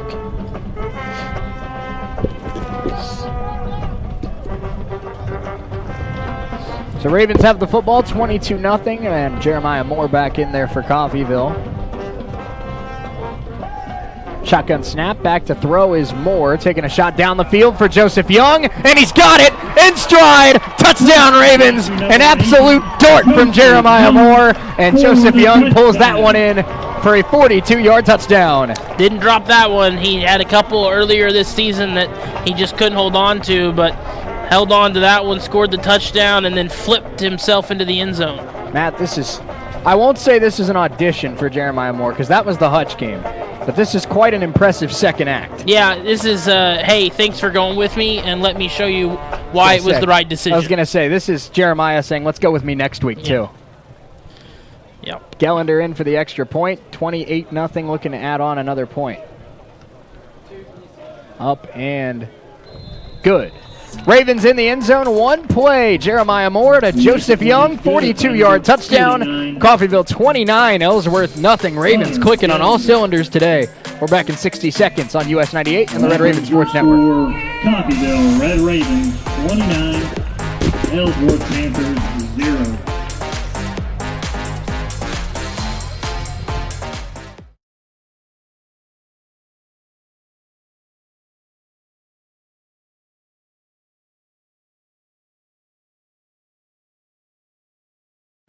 Of surgical procedures. For more information, call CRMC Medical Group at 620-252-1639. This is Meat Mountain, and up there on the summit awaits the all-new Filet-O-Lay Steak Bowl from Taco Mayo. A heaping bowl filled with Mexican favorites and literally erupting with filet mignon.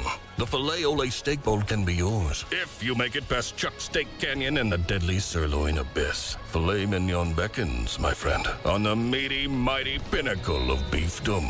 The Filet-O-Lay Steak Bowl from Taco Mayo. Welcome to Meat Mountain. Ravens lead it 29-0. Halfway through the second quarter after a 42-yard touchdown from Jeremiah Moore to Joseph Young. I'm Shane Neal, Matt Jordan alongside with me. And Matt, I think at the end of the day, whatever gets the job done, whatever wins games, you're fine with at this level.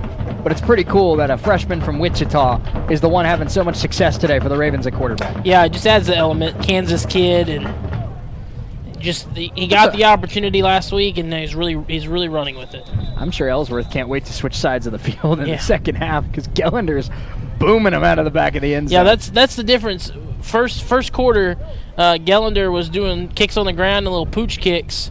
You switch sides, and he's booing them out of the back of the end zone because of this wind. Reminds me a little bit, not quite as intense as the Georgia Christian game was last year, where kicks were going backwards. Raven defense has had a great day. Forced a safety on their last possession. We'll see if they can have another successful drive here. Bryson Davis in the pistol, looking for a quick throw. It's caught. It's a gain of about 7 yards there to Alex Klug. He did it on the right side of the field with a quick pass. Sorry, that was... It took you a minute. It took you a second. Took me a second. Colonel Mustard in the ballroom with a touchdown. Well, he didn't score a touchdown. No, he didn't. Courtesy of the Raven defense. 7-yard gain. Pistol snap for Davis. I'm waiting for my text from Chris that said that was a horrible joke. Snap by Davis, back to throw, and a little floating on the screen, and Ravens read it well, holding him to about a yard. Coffeyville's defense, we saw this a little bit in the Hutch game, Matt, especially after that first quarter. Coffeyville started flying to the football. Sometimes, it burned them and they got beat on big plays.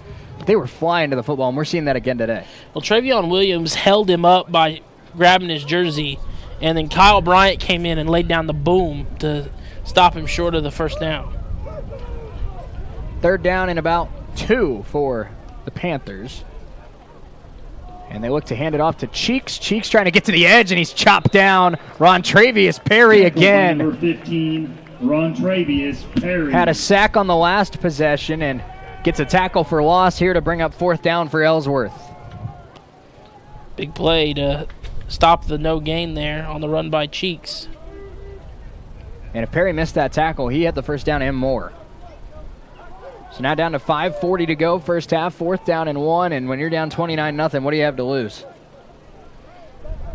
Panthers going for it. They're in the pistol set. They may also just try to see if they can draw a Coffeyville offsides. They will go for it. They look to hand it off. It's a keeper for Davis. Davis trying to push his way forward. I don't think he got there.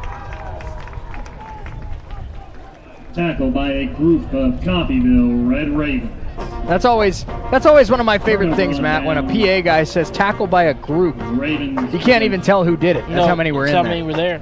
Which is what of Ravens. Oh, geez. You keep reminding me every week. Come on. One of these weeks you're going to... One of these weeks I'll remember. It's an unkindness. Unkindness of Ravens. Well, there's been a lot of unkindness on the football field today. A dog running up over there trying to watch some football. He might be He might be playing receiver in the second half. Have him run 40-yard dashes. See what we got. Burner speed down there. First down, they hand it off to Trey Jones. Jones gets to about the 33-yard line. It'll be a gain of about a yard. Run by number 41, Trey Jones, for a gain of 2 yards.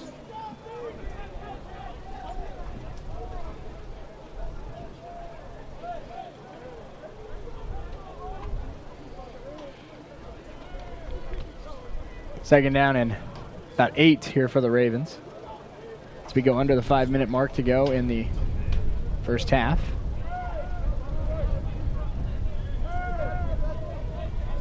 Moore in the shotgun. And in motion. And that's a little sweep there to Joseph Young. Young makes a man miss inside the 25, inside the 20. Excuse me, that's Speed Johnson, and he's all the way down to the 5. Speed high stepping. Run by number 10. Steps out of a shoestring tackle. Big game by Speed. He saw the end zone. He wanted it, but just couldn't quite close out for the touchdown. It'll be first and goal for the Ravens. Now, is that a pass or a rush in the stats? They're going to call that a pass. They're going to say did he pitch it forward? Then that's a pass. So it is a completion there for Jeremiah Moore. The football moved to those maybe 5-ish years ago because if they drop it or if it's incomplete. It's incomplete. It's a lot better than handoffs. Moore in the shotgun sends Speed in motion again to the right. And now looking for Speed in the flat. Speed's got it. He gets to the corner. Touchdown. Speed Johnson into the end zone off the throw from Jeremiah Moore. It's all Ravens here in Coffeyville. I believe that's Speed's first touchdown of the season. I think you're right. A lot of first touchdowns here today.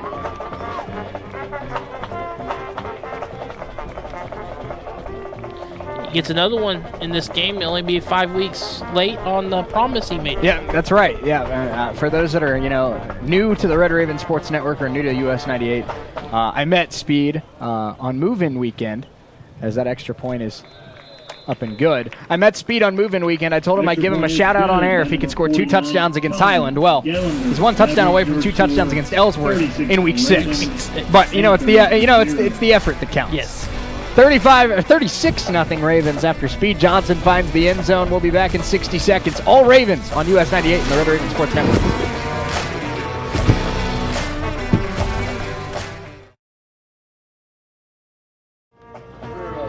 All educators. If you are an educator and you need a new or newer vehicle, stop by Romans for details on this amazing bonus. Romans deeply appreciates your service to the community and all you do to shape the future for your students. Reap the rewards at Roman Chevrolet, 2313 West Main in Independence. Call 620-331-4700 to find new roads. Ralph, did you pay the electric bill? Yes, Donna. I paid it using Community State Bank's online bill payment. You know you can save a lot of time using online bill pay from Community State Bank. Yes, Donna. I know. And it's really easy, too. Just log into our Community State Bank account. And sign up for Community State Bank's online bill pay. And sign up for online bill pay. Yes, Donna. We can do that for all of our bills. And you can do that for all of our bills. Yes, Donna. Community State Bank is almost as smart as you are. Well, thank you, Ralph. Glad I could help. I love you, Ralph. Community State Bank. Member FDIC. I love you too, Donna.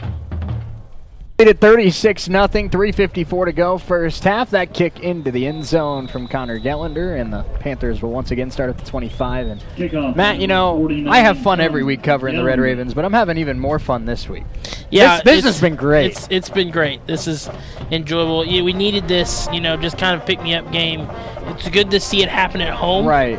And, it's like you said, Matt, this is 5 weeks of frustration from players, coaches, staff. Everyone that's been involved with this football program doesn't feel good heading into today. And you're on your third quarterback. Exactly. This is just all of it coming together, and this has been great offense, great defense. This is a complete game so far for the Red Ravens. Yeah, it's a tough test, too, because if you're Coach Liker, you just got to have your players stay bought in despite being 0-4.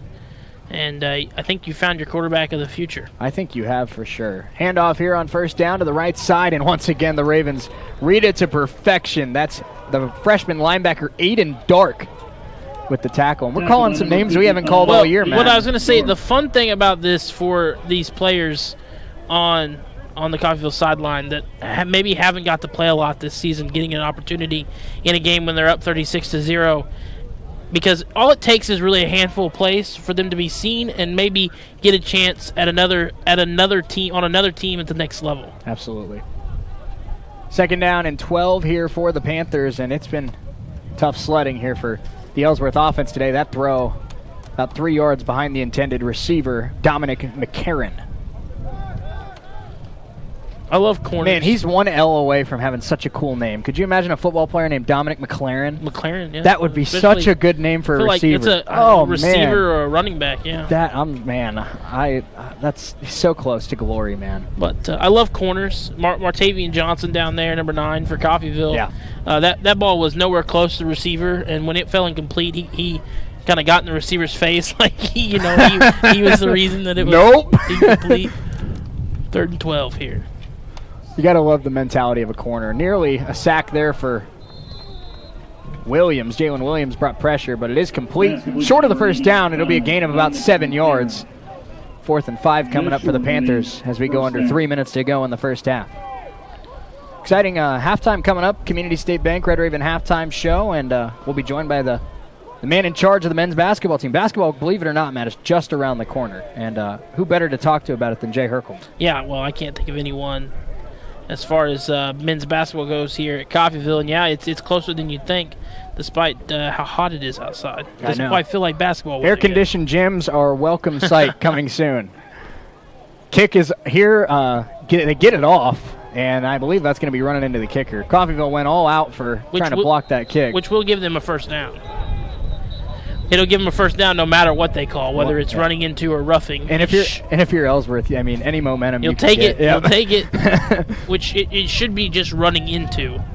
Yeah, I didn't see the collision. I saw the punter hit the ground, but it was the kicking leg, not the plant leg. Running into the kicker. Defense. 5-yard penalty. Result of the penalty is a first down. First down. Yep, you're right. Running into the kicker. 5-yard penalty. First down. Ravens. For those of you Panthers. For those of you who may not know the difference between the two, running into the kicker means you hit the kicking leg. So generally, for all you, and then roughing the kicker is when you hit their plant leg, which is far more dangerous. Yep. We encourage you to stay here and hang out with us on US 98 and the Red Raven Sports Network. But here in about 25 minutes, we will have the Jayhawks kicking off with the number 3 Texas Longhorns in Austin. And I'll tell you what, Matt. The Jayhawks find a way to win that game today. They all of a sudden become a big talking point in the Big 12. They do. And they don't really have to win it, just look competitive. Because OU Texas play next week. Davis back to throw. Got a clean pocket there and delivers a throw over the middle, incomplete. That's one of the cleaner plays by Ellsworth today. It was a clean pocket. The receiver had a step or two, and it was just a missed throw. Can't ask for much more if you're a quarterback. No, that was kind of that was the best look Davis has had tonight. Sorry, you're doing now. I did it. Now I don't feel as bad because now if we're both doing it, now I feel okay. This afternoon, I just realized I'm still getting used to. As here, second down coming up. We'll wait until this play's over. Davis in the pistol, snap, back to throw, looking right, wasn't there. Now looks to scramble. And he'll dump it off to the running back, and that's going backwards for a yard or two. That was number 31, Nathan Castor with the catch. But Matt, what I just realized, I'm radio born and raised, radio trained, so I'm still getting used to us having a camera on us. And I realized that because it was a 1 o'clock kick, I'm wearing my sunglasses. So in the pregame show, Andrew put a camera on me where I'm wearing sunglasses and probably look like the biggest jerk in the world. Well, you're wearing your sunglasses inside. That's true. And see, that's what I'm worried about. I'm like, people watching the stream now probably think, oh, look at this guy. Yeah, well, my dad always said I had a face for radio, so when you throw the camera on me, I'm glad that not built for it. As Ravens show pressure here, Tiller coming in on a blitz, and he's gonna get there. Little help from his friends. Ravens get another sack. Jabari Tiller brought the pressure. It was cleaned up by Griffin Lampton. Number 45, Griffin Lampton. Lampton and Tiller, man, those two running at you. That's a scary sight for a quarterback. That's a lot of speed off the out the outside edges. So the Ravens get another sack as we're down to 1:15 to go in the first half. But, I'm glad that, the universal thought for people that work in the radio industry is all of us have had friends or parents or relatives tell us that we have a face for radio. That's like that's the fraternity welcome. Right. Well, I'll take that over than having a voice for print. That's true. Oh, man. Kick is away, and honestly, one of the better ones of the day. Still takes a Coffeyville bounce to about midfield, but at least he got a little under that one. 43 seconds left for the Ravens. They still have 2 timeouts. You think they want to add on? Or you think they're happy with their 36? I think with how the first 5 weeks of the year have gone, Matt, I don't think there's a lead too big today. Well, and not to mention off the last touchdown, which was the big play to Joseph Young. Moore is confident in letting it air out. Absolutely. And Subway.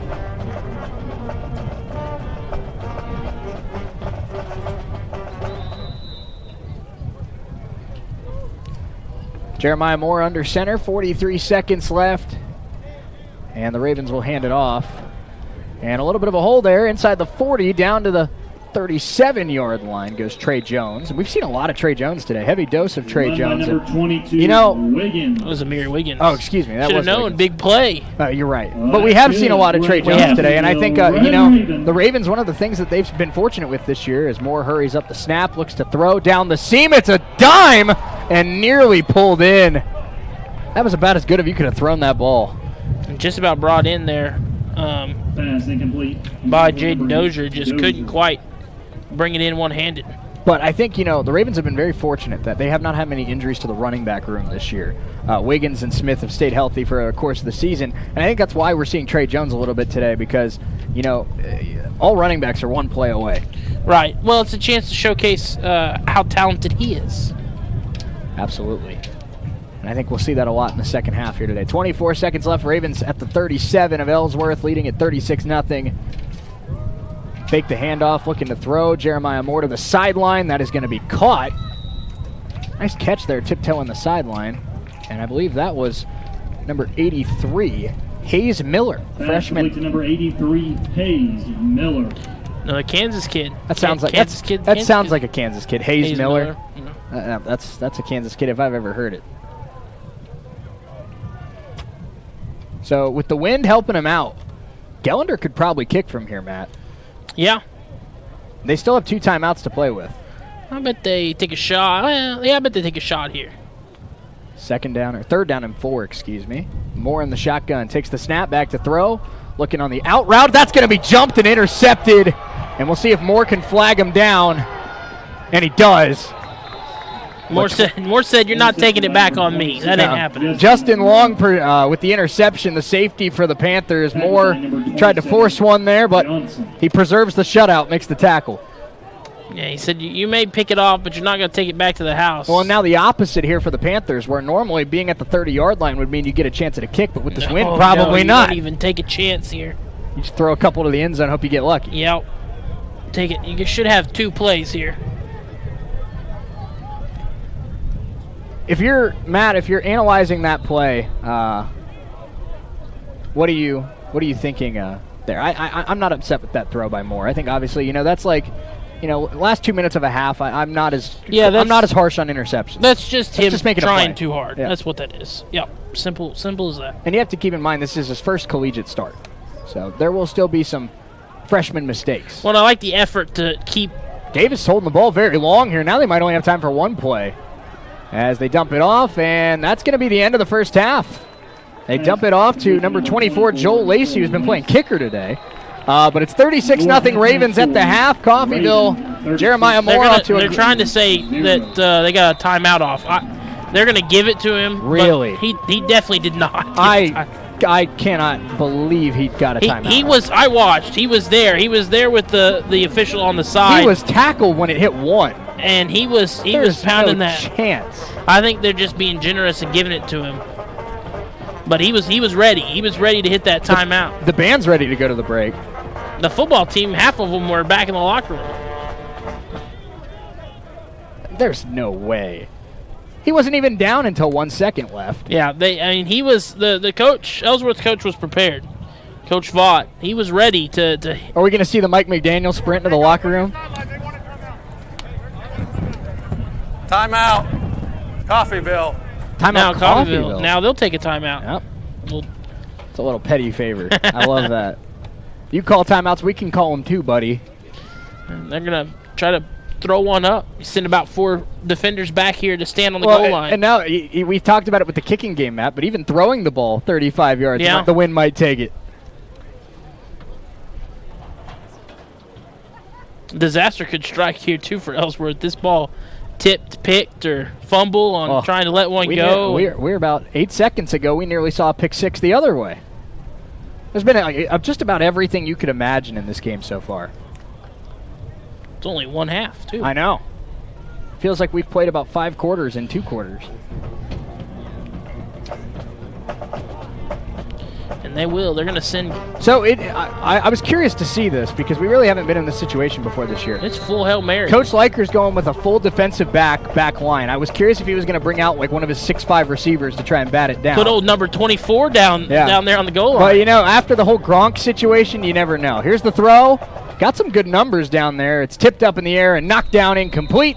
Halftime in Coffeyville. Ravens lead at 36-0 over the Ellsworth Panthers. Great first half for Jeremiah Moore in his first collegiate start. Halftime show coming up, presented by Community State Bank. Let's step away for 3 minutes. We'll have the men's basketball coach, Jay Herkelman, joining us on the other side. It's US 98 and the Red Raven Sports Network.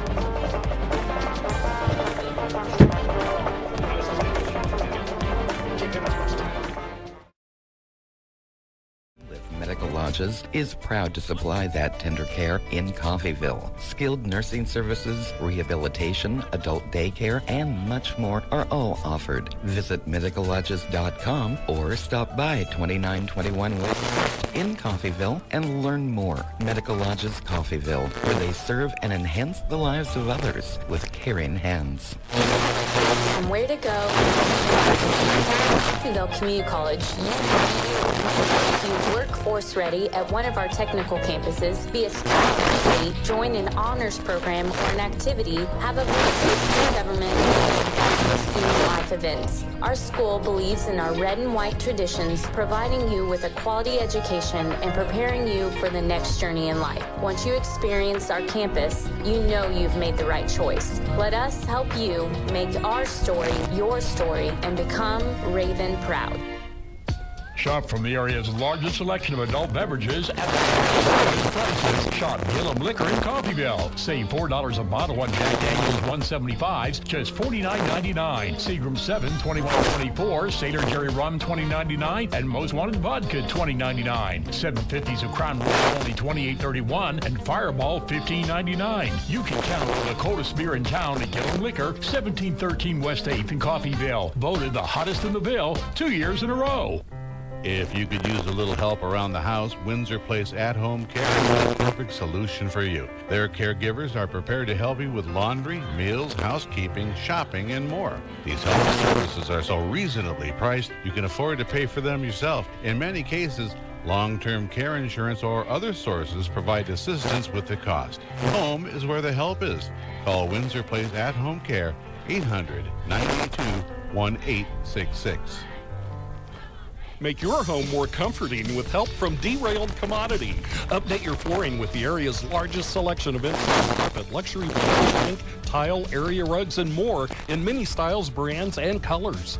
New furniture always brightens a home. We have a great selection of furniture, including sofa sets, recliners, and mattresses. Economy to premium, in stock and ready to brighten your home. Shop now at your local Derailed Commodity Flooring and Furniture, Brazelton in Independence, Kansas, and Joplin and Butler, Missouri. Taco Mayo's new Filet Olé Steak Bowl is piled high with filet mignon. It's filet mignon. A heaping bowl loaded with refried beans, Mexicali rice, cheddar jack sour cream, and tender filet mignon. It's filet mignon. Filet mignon. Filet mignon. Filet mignon. Filet mignon. Savor the juicy Filet Olé Steak Bowl stacked with filet mignon and only from Taco Mayo. That's a wrap. No, that's a bowl.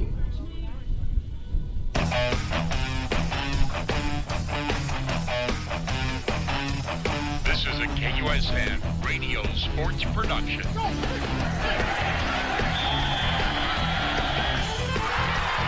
Stay tuned for second half action. Now, it's the Community State Bank Red Ravens halftime show on US 98 KUSN.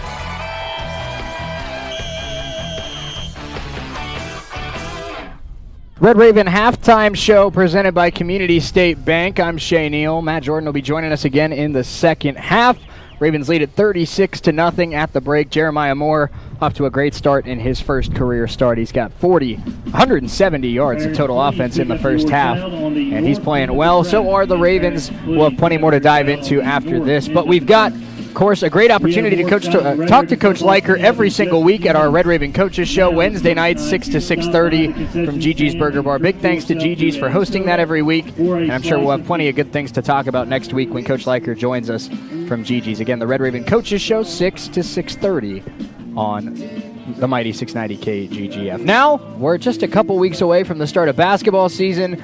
And what better way to get it started than by talking to the coach of the Red Ravens, the Hall of Famer, Jay Herkelman. Coach Herkelman, always appreciate the time. How you doing? I'm good. It's nice to see the Ravens doing really good today, too. Absolutely. We said, we joked and said you might be the good luck charm. So if we notice a trend, we might have to have you on at all the halftimes to end the season on a good note. Hey, if that's what it takes, I'm all about it. But, Coach, let's of course we want to focus on your team coming up this year, but let's reflect on, how last year ended. Of course, a great game against the Barton Cougars in Wichita. That back and forth in that game. Landon Glasper, Cougar Downing were both just lights out that night.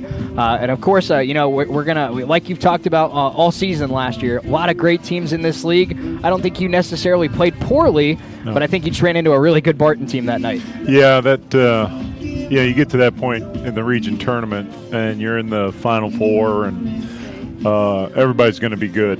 At that point, it was the four top teams that finished in the conference: Dodge City, Butler, us, and Barton County. And it was a heck of a ball game. Landon did have a great game. He had 30-some points in that game, and it went back and forth. And disappointing, obviously, how it ended. But Barton was really playing well at that time of the year.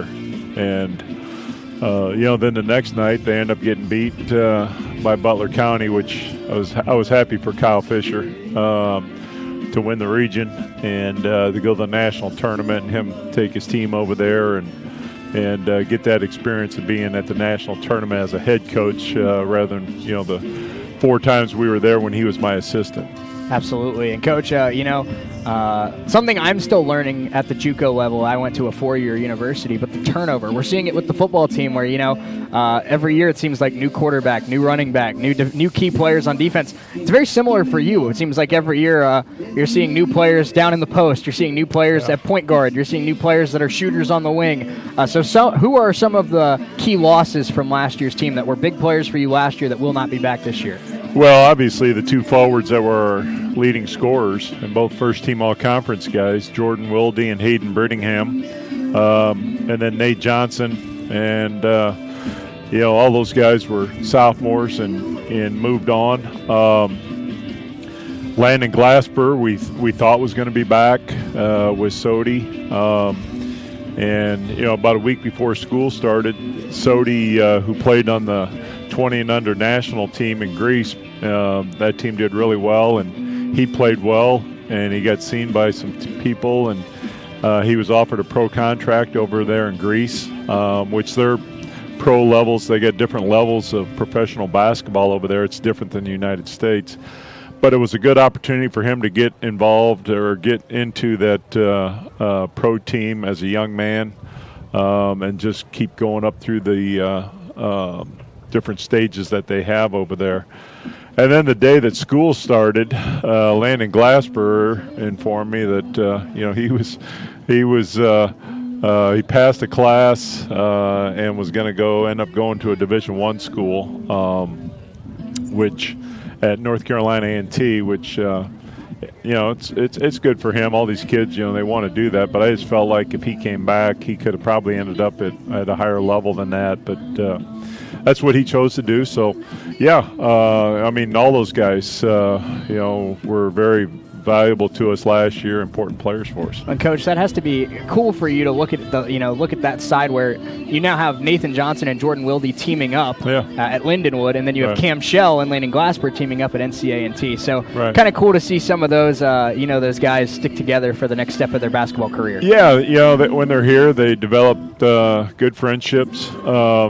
And then, they move on, and they obviously know each other's games well, and that's happened in the past, different times. Boo Richardson, who was a guard of ours that our fans remember, and Anthony Slack, they went together at Illinois State, and then Earl Peterson and Montel James, a guard and a forward that we had later on, they went together at Loyola, and when those guys get that opportunity, it's pretty cool for them. Absolutely. So, Coach, let's look at the flip side of it and start talking about the group that's going to be here this year. So, who are some of the players that may be returning this year that could be emerging as leaders on this team? And then also, who are some incoming players that you're excited about and that could make an immediate impact? Yeah, the only two returners we have, Isaac Jackson, who everybody remembers him coming off the bench and just being that energy guy, and he's really athletic. He's improved his game. He's gotten stronger. He had a good spring, good summer, and he plays with so much confidence. He's been here. This will be his third year, because his first year he got hurt and had to redshirt. Then he was with us last year, so he's just real comfortable with everything that we're doing. He's going to be one of our starting forwards. He's just a hard-working guy every single day, and he's a guy like Hayden was for us last year, just that exciting, energy guy. He's going to make exciting plays. He's going to have dunks. He's going to run the floor hard. And then the other one is Boubacar Keita, who, last year, because of our depth of forwards, BK didn't get on the floor very much, but every day he worked hard, and he was here all summer, and he had a really good summer also, and he would be one of our starting forwards also right now. He's hurt right now with a high ankle sprain. He's been out for a couple weeks, but when he gets back, he's gotten bigger and stronger, and I'm looking for him to have a really good year. We got a transfer, Christian Carroll. He transferred from Hutch. We actually recruited him. Came down to us in Hutch, and he went to Hutch and just found that style didn't fit his game very good. And so we're excited to have him. He's a good player, 6'6", 230. He's going to play the wing spot for us, probably the 2 and the 3, and that's a big guard out there. But he's skilled. He can shoot it. He's got some experience, so it's good to have him. And then we just got a bunch of new faces after that. And I like them. We had 11 guys here in the summertime in the month of June, and I like their work ethic. The talent is good. We got good length. But they're new, and so we just got to teach them a lot. Absolutely. Like we've learned during football season, you never really know what you're going to get until it's out there in game situations. Right. But, I'm glad you said that you like them, because that's my final question here before we take a quick break. What are, it's so hard to judge before you've played any preseason scrimmages, before you even get into the season, really. But what are your expectations for this group from a talent perspective, and what is their ceiling as a group, do you think? Yeah. We are, having just 2 guys back early on, we're going to have maybe a little bit of struggles. I don't know. We play 6 non-conference games and then get into conference season. But so these guys are going to have to learn fast. But seeing, what they're about and our talent level and what I think our team could be, I'm really encouraged by it. And my expectations every year is that we're going to win the conference, whether we got 2 guys back or 6, 7 guys back that played for us. It's just what our standard of our program is, and that's what I've let our guys know. Just because we only have 2 guys back, it's not. Somebody asked me not too long ago, "Is this a rebuilding year for you?" I've never looked at anything as a rebuilding year. I'm expecting us to be good. I'm expecting us and these players to live up to what our standard of our program is, and I think they like that challenge and are looking forward to it. No such thing as a rebuilding year for Coffeyville basketball. Let's take a quick timeout for 90 seconds, 36-0 Ravens. It's our Community State Bank Red Raven halftime show. We'll have more with Coach Herkelman in 90 seconds on US 98 and the Red Raven Sports Network.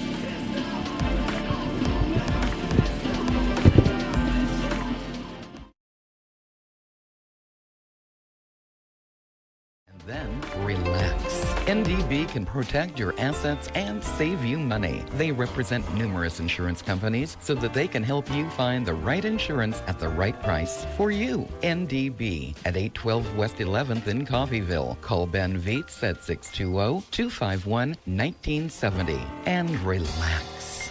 At Coffeyville Regional Medical Center, we take seriously our responsibility of caring for our friends and neighbors. We are your regional healthcare system, caring for Southeast Kansas and Northeast Oklahoma. With comprehensive technology and experienced medical staff, caring medical professionals, and a 24-hour emergency room staffed with emergency medicine physicians, we are people you know and healthcare you trust. For more information, visit our website, crmcinc.org. Roman Chevrolet, your Silverado City, appreciates our area educators. Right now, Romans and Independence are offering $500 cash bonus to all educators. If you are an educator and you need a new or newer vehicle, stop by Romans for details on this amazing bonus. Romans deeply appreciates your service to the community and all you do to shape the future for your students. Reap the rewards at Roman Chevrolet, 2313 West Main in Independence. Call 620-331-4700. Find new roads. Back here, Red Raven halftime show presented by Community State Bank. Appreciate them for supporting the Red Raven halftime show. By Red Raven head men's basketball coach Jay Herkelman. And Coach, a couple questions for you here as we wrap up. With all, we talked about it with the Barton Butler Dodge Final Four in Wichita, but so much talent player-wise, so much talent team-wise in the KJCCC. What are some of your favorite parts over your coaching career of competing at this level and competing in this conference? Wow. This conference is second to none in junior college basketball. With 13 teams now, the conference that we compete in, 26 conference games, 24 conference games. It's from November to March, it's just a grind. And other coaches in other regions, they say, doesn't it just wear you out? And I kind of take a different approach. I like the challenge. It's hard, especially with the travel that we have to have, being our location down here in Southeast, and most of the schools are in the middle to west side of the state that we're competing against. But I just love the challenge. There's a lot of coaches that have been in this league for a long time, which tells you, how good the league is, and everybody's got good jobs, and they like the competition of this league. And every year, seeing what they got and seeing if we can be better. And fortunately, over the years, we've been able to do that. But every year, that's our challenge, and I like that part of the game. Coach, I remember one of the first conversations we had when I moved out here. I moved out here about 10 days before the season opener last year, and you just kind of looked at me and you said, you're going to like calling basketball in this conference, and you could not have been more spot on with the Jayhawk Conference. And forgive me if I'm incorrect, but I believe you're entering year number 29 here at Coffeyville. So with that, coaching at CCC now for 28 seasons, what is it about CCC, what is it about Coffeyville, Kansas, and this program that you've enjoyed so much over the course of your career? Well, as people in this community have followed it for years, I mean, they knew when I took over the program it was terrible.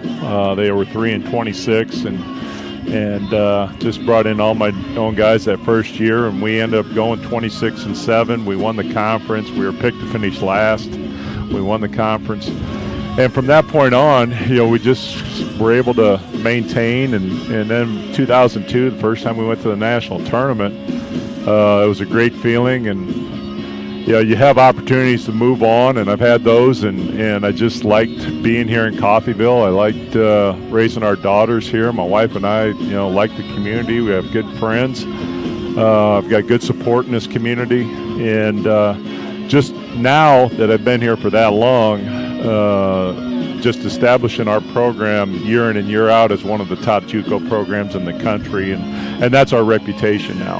And I like that. I like the challenge of it every year, that people are coming at us all the time because of our successes. But it doesn't get old for me.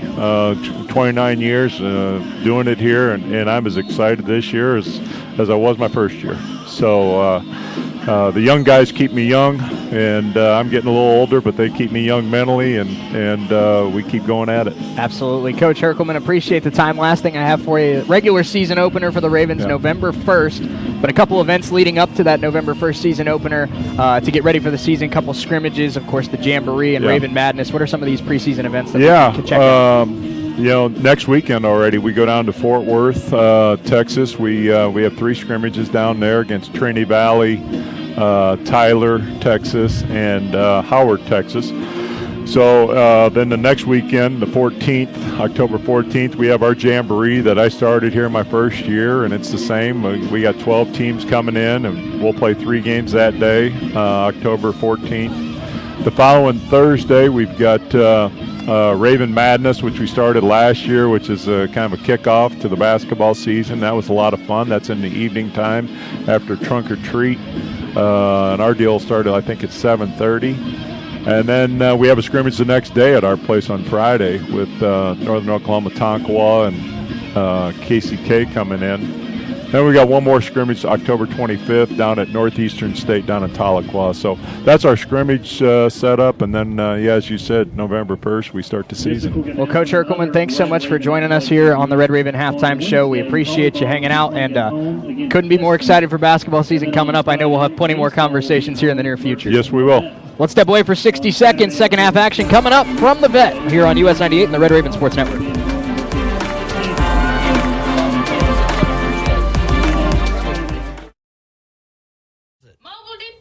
I thought only those big out-of-town banks had that fancy stuff. Are you sure you did it right? Yes, Donna. I received an alert from Community State Bank telling me it was deposited. Alert! What did you do now? No, Donna. It was an alert I signed up for, letting me know when a deposit is made. I also signed up for a low balance alert on our account and when our home loan payment is posted. Wow, that's some pretty fancy stuff from Community State Bank. Yes, Donna, pretty fancy stuff, but I can still walk right through the door, or I can call and talk to a real banker when I want to. You're so smart for banking at Community State Bank, Ralph.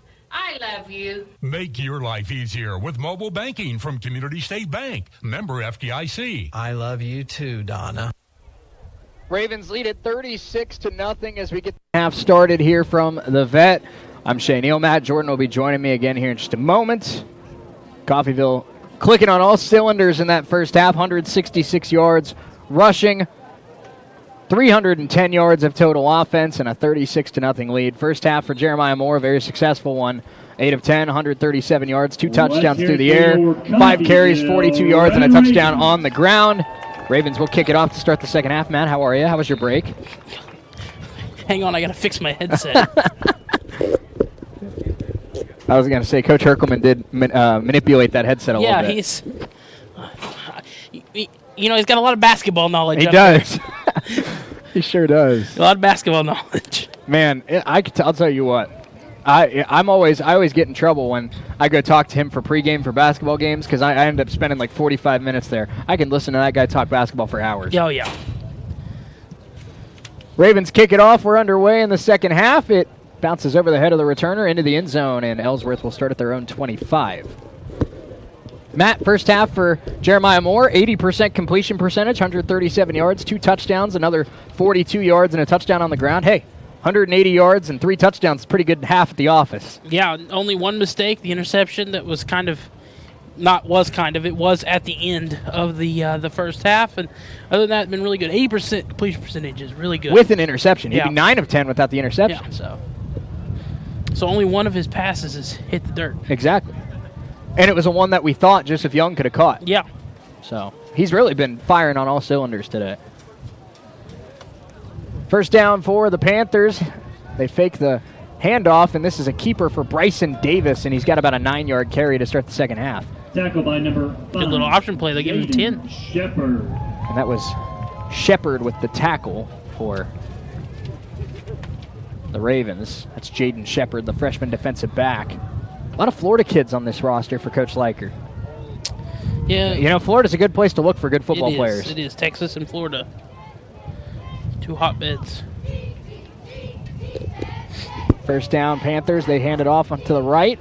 Bouncing off a couple tackles is Cheeks, but he's still going to lose about a yard. One in there for the Ravens was Cedrian Langston. Run by number 15, Cheeks, tackled by a group of Red Raven defenders. I can't believe we're starting basketball scrimmages next week. I know. It seems crazy to me. The fact that you've almost been here a year. I know. That's crazy, too. Shotgun snap for Davis. Second down and 12 here for the Panthers. Just a minute into the second half. So happy you're hanging out with us here on US 98 and the Red Raven Sports Network. And flag comes in. It'll be offsides against the Ravens. Well, he was close, trying to time up the snap just a bit there. And just quite didn't have it. Offsides. It was Langston. Defense, 32. Unabated to the quarterback. 5-yard penalty. 8 second down. I'll tell you what. He wasn't really involved on that play, but a guy that, we saw Griffin Lampton have a great day against Highland to start the season. But, Matt, a guy that's really gotten better and better with each week and has really emerged as Coffeyville's premier edge rusher is Kyle Bryant here on our near side on the defensive line. He is fast. He's big. He's explosive. He's everything you want in a defensive end. Shotgun snap. Second down and 7 here for the Panthers. Looking on a fade route, underthrown and incomplete. I think the wing got a hold of that one because he was open. Walker. Adrian Patterson got a little excited. He saw that ball floating in there, thought he might be able to make a play on it, but it falls harmlessly to the ground. It did. The wind, you could definitely tell. See that ball kind of float down there. So 3rd and 7 coming up.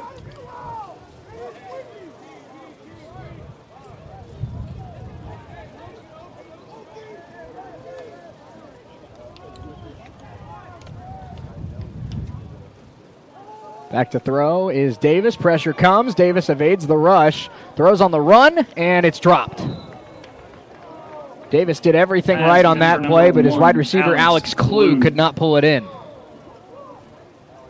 It was not Clue at the first down marker. Sorry. I was going to try my best to withdraw, and then you looked at me, and I had to do it. I had to do it. It's a 3-hour football game, Matt. If I'm not having fun, I'm not doing it right. 3-hour football game that is 36-0. We're hitting the parts of the broadcast where we're going to start talking about things unrelated to the game. We're not talking chess. We have promised we will not bring up chess.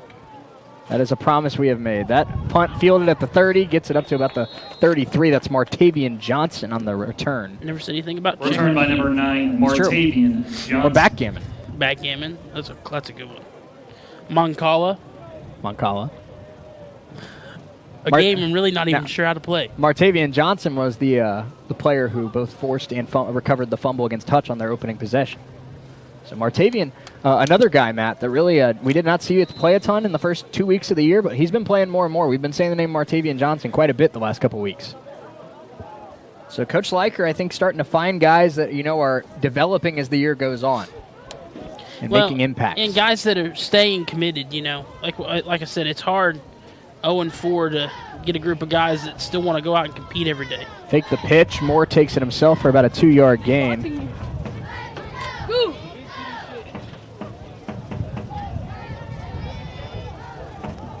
Run by the quarterback, number 19. That helmet came off again, Matt. That's the third time today. They tightened it down, but not enough as Enzo Tedesco will come in. This would be such an unfortunate way to lose your starting quarterback job. Jeremiah's played great today. But imagine that. I'm sure that's happened at some point in the history of football where a guy lost his helmet, had to come out for a play, and the backup never lost the job again. Tedesco pulls it back, throws a little screen pass out to the right side, and knee hit the ground there. That was number 82, Reese Dobard. Minimal gain there for the Ravens.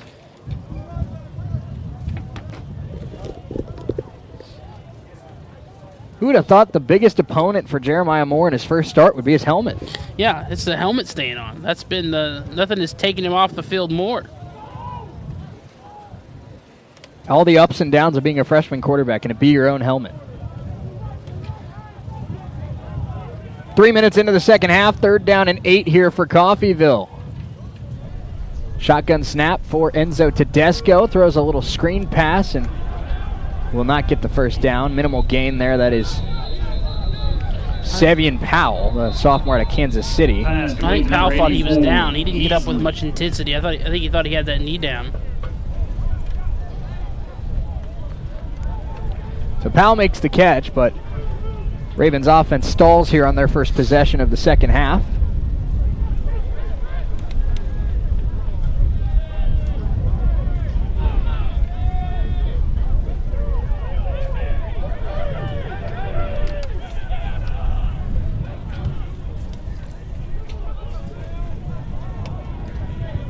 That 11th man, slow to get out on the field.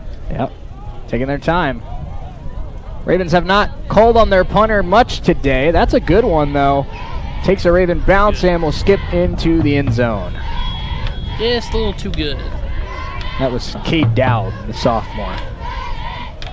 Touchback. This is the least amount of times we've said Cade Dowd all year. Was that the first punt? Yeah, I think that was the first punt. Because the only other time they haven't scored today was when they were stalled on the goal line, right? Yep.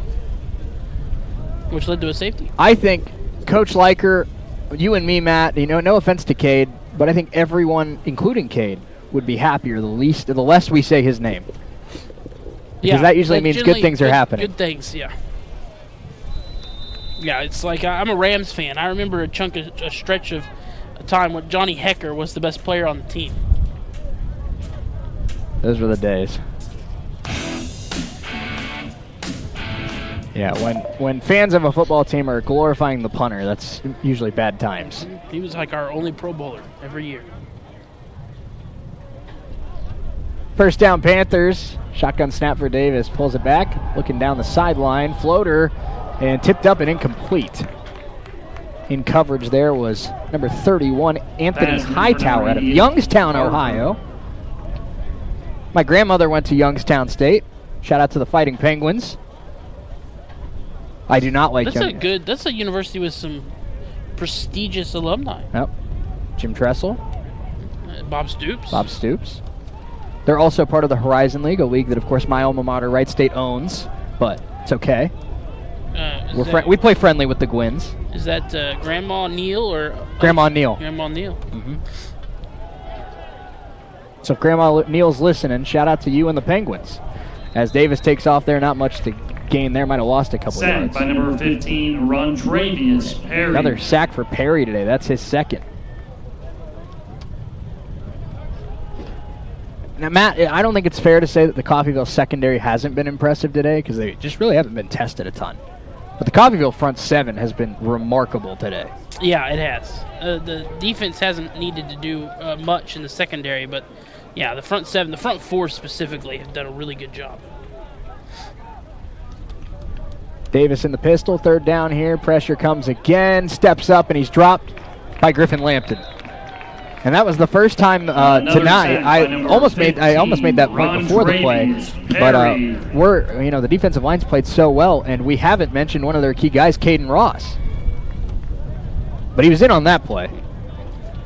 It was Lampton who cleaned it up, and the Raven defense gets back-to-back stops to start the second half. I think we could be seeing this clock move pretty quick here in the second half. Already down to 9.5 minutes to go in the third. That's something I wouldn't argue with, to be honest. Low snap. And he's going to have to take off with it. And that's a punter's worst nightmare. Oh. It's ripped away! Oh, my. And it's a touchdown! Oh, my. Man, you fear for the punter's life on that play. Might have been for the best interest of him to just hand them the football. That was Jabari, I believe, that just stole it from him. He had about 5 Ravens trying to throw him to the ground. Yeah, Jabari Tiller with his second touchdown of the season. Jabari Tiller has scored in every home game this year. Pretty impressive numbers for a DB. Yeah. I mean, you could say that in that Dodge City game, he was the only guy that had a great game. Yeah. Very true. Dowd will hold for the extra point from Gellender. Up and good. Ravens get a touchdown on a special teams play. Ravens lead at 43-0 with 9 minutes to go in the third quarter. We're back in 60 seconds on US 98 and the Red Raven Sports Network. 43, Panthers 0. Care. Owner Stephanie Bean with Medical Lodges is proud to supply that tender care in Coffeyville. Skilled nursing services, rehabilitation, adult daycare, and much more are all offered. Visit medicallodges.com or stop by 2921 West 1st in Coffeyville and learn more. Medical Lodges Coffeyville, where they serve and enhance the lives of others with caring hands. You have a choice on where to go and who you want to be. Here at Coffeyville Community College, you can be you. We can make you workforce ready at one of our technical campuses, be a student athlete, join an honors program or an activity, have a voice with student government, and be involved with student life events. Our school believes in our red and white traditions, providing you with a quality education and preparing you for the next journey in life. Once you experience our campus, you know you've made the right choice. Let us help you make our story your story and become Raven proud. This has been pretty fun, Matt, hasn't it? Yeah, an enjoyable afternoon of football. 43-0 Ravens lead here, 9:14 to go, third quarter. Scoring at all levels. Yeah, you're right. Now offense, defense, and special teams have all put up points today. Mm-hmm. That's what I call a complete football game. And you know what's the most exciting thing about this, Matt? We're going to have a happy Jeff Liker at the coaches show for the first time. Yes. Kick by number 49, Connor. I appreciate Coach Liker because he'll talk to us no matter. Uh-huh. But he's a classy guy. I mean, even if they lose by 50 points, he'd still give us the time of day. But, I mean, obviously for him and for us, it's more fun when the team's playing well. And they've played great today. This is, like we mentioned in the first half, Matt, a month and a half of built-up frustration just taken out on a football field today. Bryson Davis back out there for Ellsworth. Panthers looking to take some positives out of this trip to Coffeyville. Pistol snap, handoff left. Nothing there. Panthers ran the ball well, Matt, on their first drive of the game. But ever since then, the Ravens made I don't know if it was a minor adjustment or a shift or what, but since then, the Panthers are very rarely getting back to the line of scrimmage even. Yeah, there's been a lot of lost yardage. How many yards total offense did they have in the first half? 310, and then Ellsworth had 27 yards on 27 plays. That's not winnable football right there.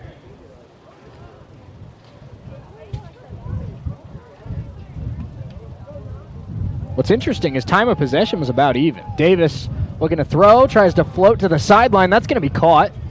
That's one of the better plays of the day for Ellsworth, and he got tangled up after the whistle. Pass complete to number 88, Parker, tackled by number 30. July Smith. Parker again, Mr. 60% vowels.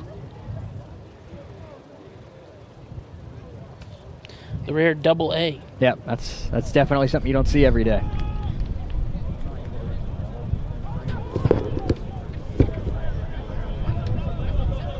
First down Panthers, excuse me, at the 45. Ravens on defense for the third time this half.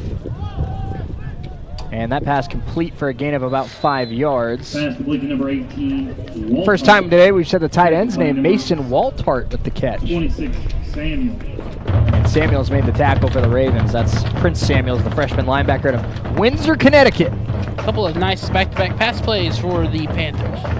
And when you're down 43-0 midway through the third quarter, Matt, you're just looking for a couple long, productive drives, take a little bit of momentum into Week 7.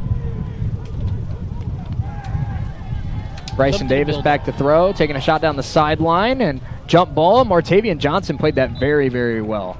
That was a play that I really would not have been surprised. He deserved to do that, yeah. But that was a play where I would not have really been surprised if the receiver came down with it, because it just looked like he had 3, 4, 5 inches of height on Martavian. Well, it looked like he adjusted better to the ball too. Yeah, and he timed the apex, the jump of the apex of the jump perfectly. Got a hand on it. That's playing DB at a high level. 3rd down and 5 coming up.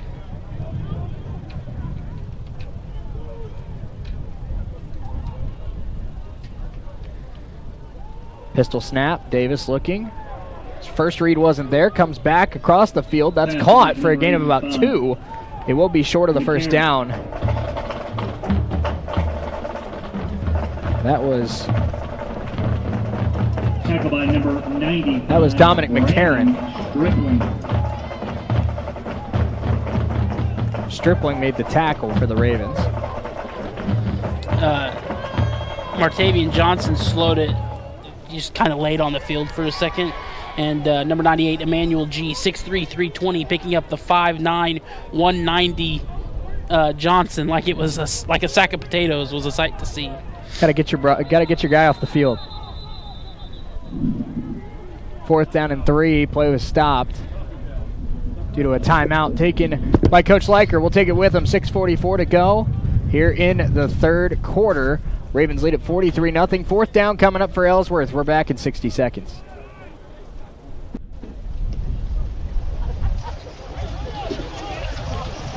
We'll actually stay here for this timeout. 4th down and 3 coming up. Apologies for that. Ravens defense has been fantastic today. And looking to get another stop here. That's we've talked about Jeremiah Moore, Matt. We've talked about the defensive line having a big game. What is now become the biggest development? Of course, the Ravens have doubled up any other scoring total they've put up this year, but defenses take a lot of pride in pitching a shutout. Yes. And I know that every single guy on this team wants to finish off that 0 in the scoreboard. Yes. I mean, even to the point where Jeremiah Moore wanted it bad enough where he made the extra effort to chase down on a pick six, what could have been a pick 6. Back to throw, 4th and 3. The pass is dropped, and a turnover on downs. Catchable ball there by Michael Walker. 17, Walker. And the receiver couldn't pull it in. I mean, a lot of drop passes. It is a drop, but it might have been a smart drop because he wasn't getting the first down. He was getting lit up by that pursuing linebacker. That's what we call, Matt, a good old-fashioned business decision. Business decision, yeah. Business decision. I would rather get chewed out by the coach for dropping it than get my leg scraped off the field. Mm-hmm. Something I'm looking forward to tomorrow, Shay, is the Toy Story broadcast of the London game at 8:30 in the morning on Disney+, ESPN+, where it's an animated football game. A real football game going on, Jags versus the Falcons, but animated. And Trevor Lawrence is, from what I've heard, very upset that he can't be Slinky. He doesn't get to be Slinky. Yeah. Slinky will be there. But Trevor Lawrence cannot be him. And that's something that I know. From what I've heard, Trevor really wanted that. So if you have Disney Plus, if you have ESPN, I do. Highly encourage. I'm talking to listeners, not right now. I don't care about you. I highly encourage you to tune into that tomorrow. It has to be entertaining. The Nickelodeon games are very entertaining. This has to be entertaining. I was gonna say it's gonna need to be pretty good to top the MVP. Yeah. Mitchell Trubisky, the 3-time MVP. The shining jewel of the career of Mitchell Trubisky. Yeah, it is. It's about the only accomplishment he had in his career. Well, now, being a top 5 pick's a pretty big accomplishment. Oh, well. But after that. In the career part. It's just something about those Bears quarterbacks. First down, Ravens at the 48-yard line. Jeremiah Moore back in. He's had 2 incompletions, 3 touchdowns, and 3 lost helmets today. Look at his first career start by the numbers. Here's Azario Smith. Gets a big hole off to the races. He's got great speed. 1 play. Ravens gone. Touchdown. Azario Smith. And in a year that O'Meary Wiggins has been the big play guy, Azario Smith reminding us he's still here. Yeah, a little fancy little shuffle for a celebration there. But yeah, Azario doing his Amir Wiggins impersonation, taking that, housing it, 1 play touchdown. Ravens points per game and yards per game numbers are going to look a whole lot better after today. Yes, does wonders for the stat sheets. Yep.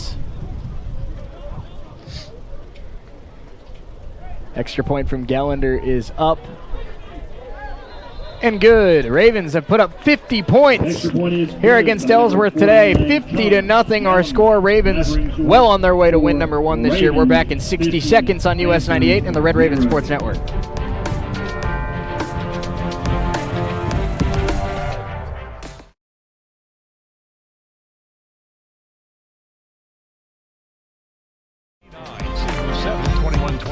Sailor Jerry Rum $20.99 and Most Wanted Vodka $20.99. 750s of Crown Royal only $28.31 and Fireball $15.99. You can count on the coldest beer in town at Gillum Liquor, 1713 West 8th in Coffeyville. Voted the hottest in the Ville 2 years in a row. Make your home more comforting with help from Derailed Commodity. Update your flooring with the area's largest selection of in-stock carpet, luxury vinyl plank, tile, area rugs, and more in many styles, brands, and colors. New furniture always brightens a home. We have a great selection of furniture, including sofa sets, recliners, and mattresses. Economy to premium, in stock and ready to brighten your home. Shop now at your local Derailed Commodity Flooring and Furniture, Brazelton in Independence, Kansas, and Joplin and Butler, Missouri. Ravens go 1 play to the end zone. Azario Smith from 52 yards out. I'm Shane Neal, Matt Jordan alongside with me as the wind takes that ball off the tee. I've got breaking news. Breaking news. That is going to be sad news for Jayhawk fans. Jalen Daniels is a late scratch. Oh, no. In Austin. Sources confirm. Those are my sauces. My sauces. Sauces say. Late scratch. That's tough. That's tough for KU. That is tough for KU. So it's going to be the senior Jason Bean starting at quarterback for the Jayhawks, and they are trailing 7-0. They do have the football, but that game just underway.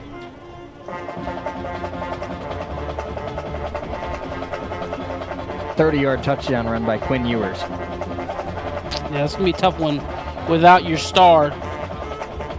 Well, you still got Devin Neal and Daniel Highshaw. There's still talent, but it's going to be tough without your star. And a very good Texas defense.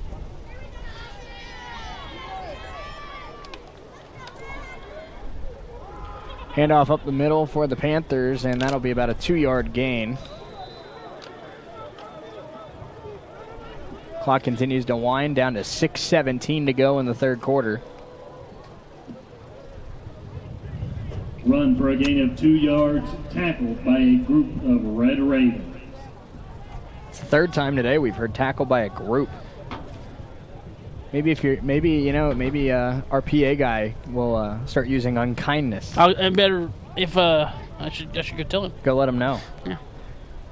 Your smile would stretch the entirety of the media room if the PA guy said tackled by an unkindness of Ravens. Yeah, I'm just trying to educate people. That's what I'm here for. Can never not learn. Pass over the middle, broken up, incomplete.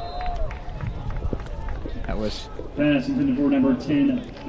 Devon Irving in on coverage.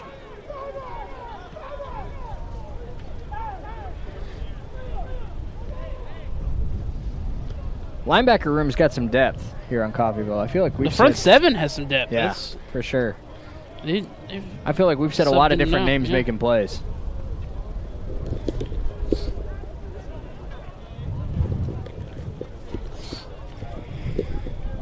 Ravens send pressure. It gets home, and that's another sack. There's about 3 Ravens team up. Caden Ross was in there. Quarterback sacked by as was Lampton. Red Ravens.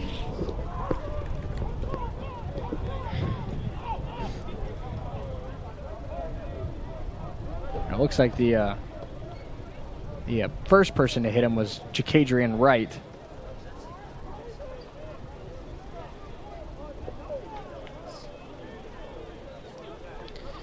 Last time they had to punt this deep, it did not go well. No, it did not.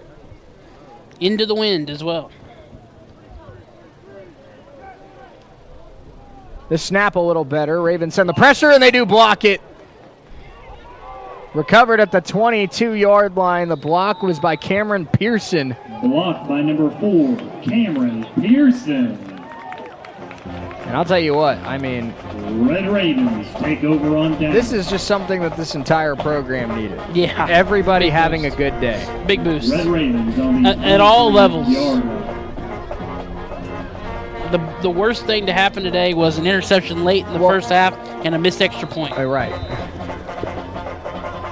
And now, I mean, you feel good about your quarterback. You feel good about how you're running the football. You feel good with how the offensive lines played today. You feel good about how the defensive lines played today.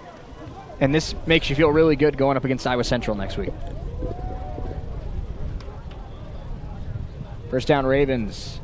Tedesco hands it off to Trey Jones. Maybe seeing the end of Jeremiah Moore's day. Maybe Tedesco the rest of the way. Number 41, Trey Jones. Jones gains about 5 yards. Hutchinson put up 72 points on Ellsworth back in week 2. Ravens on pace to challenge that.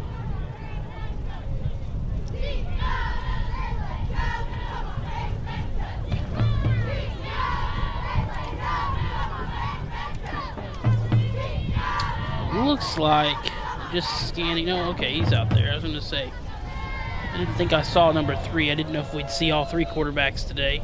That throw a little high from Tedesco through the outstretched arms of Richard Ransom. Incomplete. Pass incomplete.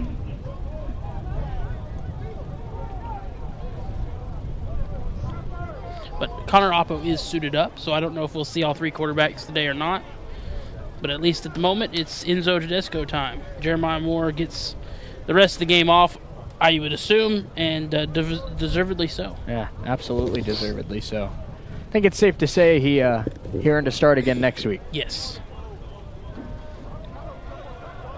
Man in motion, Ravens hand it off on 3rd down. Jones will have the first down inside the 10 to about the 7-yard line as the pile continues to drive forward. Carried by number 4. Down to the 1. And they finally mark him down at the 1-yard line. About 15 yards of pushing. And you know, Matt, we've been in recent weeks. For a Coffeyville Red Raven. And now, I mean, we've been, and especially in recent weeks, calling out the offensive line for poor performance against touch, poor performance against independence. But today they've been great. Yes, they have. That was like an extreme version of the Eagles' tush push. Mm-hmm. We'll see if they run that here.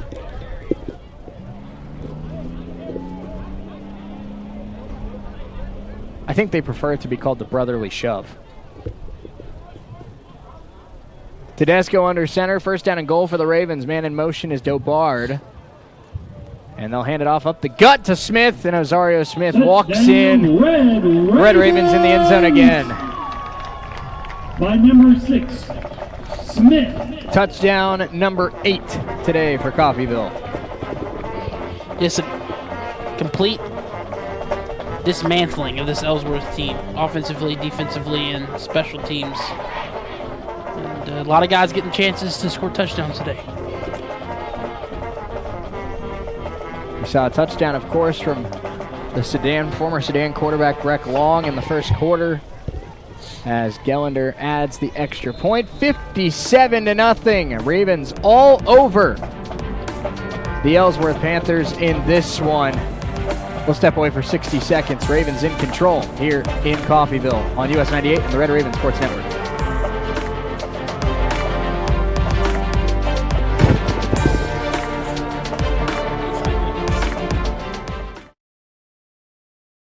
Northeast Oklahoma.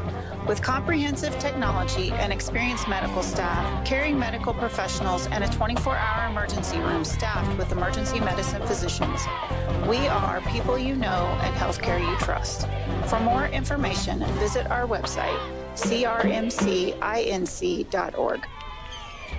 This is Meat Mountain, and up there on the summit awaits the all-new Filet-O-Lay Steak Bowl from Taco Mayo. A heaping bowl filled with Mexican favorites and literally erupting with filet mignon. The Filet-O-Lay Steak Bowl can be yours if you make it past Chuck Steak Canyon and the deadly sirloin abyss. Filet mignon beckons, my friend, on the meaty, mighty pinnacle of beefdom. The Filet-O-Lay Steak Bowl from Taco Mayo. Welcome to Meat Mountain. Kicks it through the back of the end zone, and that's where the Panthers will set up shop at the 25. I'm Shane O'O, Matt Jordan alongside with me, and we've hit the point where the backup Ellsworth kickoff will specialist. take possession on their own 20. Everyone's getting playing time. Everyone's getting playing time.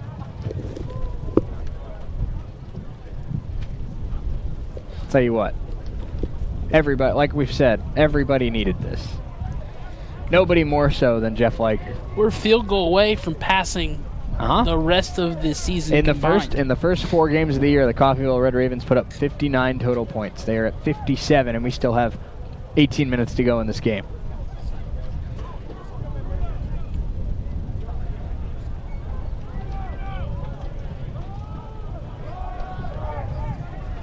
Run there back to the line of scrimmage. And Matt, that's Joel Lacey, the kicker. Playing kicker today. He is listed as a running back, so now he's doing what he's meant to do. Maybe the only time in all of college football this season you'll hear they hand the ball off to the kicker. Probably. Can't imagine they do that very often. More of a high school thing. That's very true. In high school, the kicker could be throwing it, passing it, intercepting it. He can do it all. Second down here for the Panthers, pistol formation. And throw over the middle. Was that caught? No, incomplete. It was going to be an impressive catch that he hung on to it. It's going to be one of the best catches I've seen all year. Intended for number 1, Alex Blue. Third down and 10 coming up for the Panthers.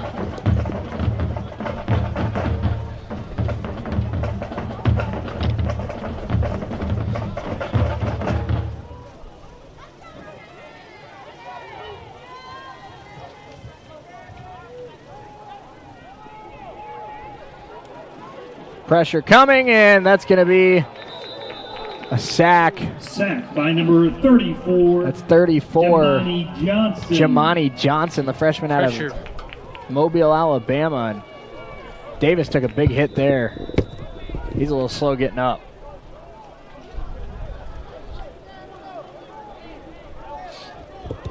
That was a very tough throw. Did they drop a flag on that play? No, I don't believe they did. It was a hard hit, but I think it was clean. We're now at our third set of edge rushers here this afternoon. That was intense pressure, and there was not much to do. Jordan May was coming off the side that forced him to step up and allowed the other man to come in there and clean it up. So another punt for the Panthers deep in their own territory with 2.5 minutes to go in the third quarter. Snap, good hold. One of their better kicks of the day. The wind is going to take it, and it'll be down at about the 41-yard line.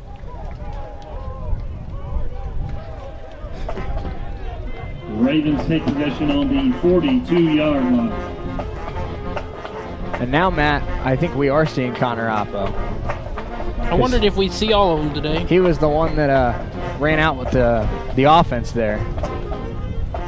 Yep. We've come full circle. It has come full circle. Last week we had a game started by Oppo, finished by Moore. Today we have a game started by Moore, finished by Oppo. With a little Enzo Tedesco sprinkled in. Oh, always got to have a little Tedesco sprinkled in.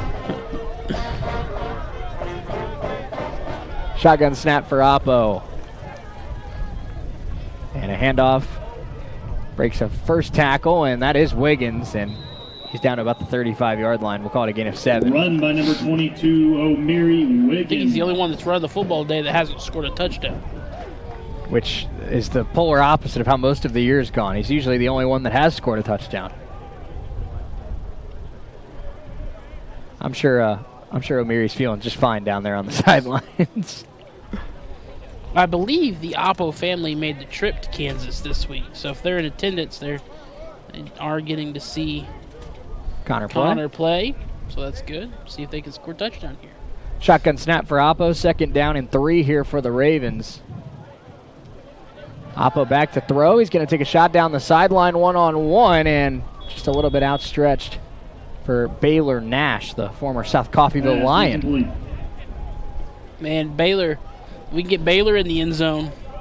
It will be 8-man touchdowns all over the place. I was going to say, the old Baylor Breck special. Yeah.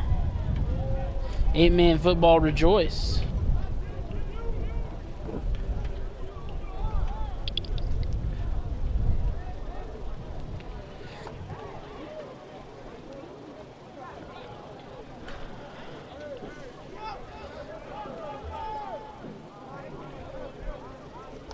So 3rd down and 3 here for the Ravens. And they'll hand it off to Wiggins. Wiggins breaks the tackle. He's going to have the 1st down as he lowers his shoulder down to about the 23-yard line. 22 Wiggins. That's good for a Coffeyville Red Raven.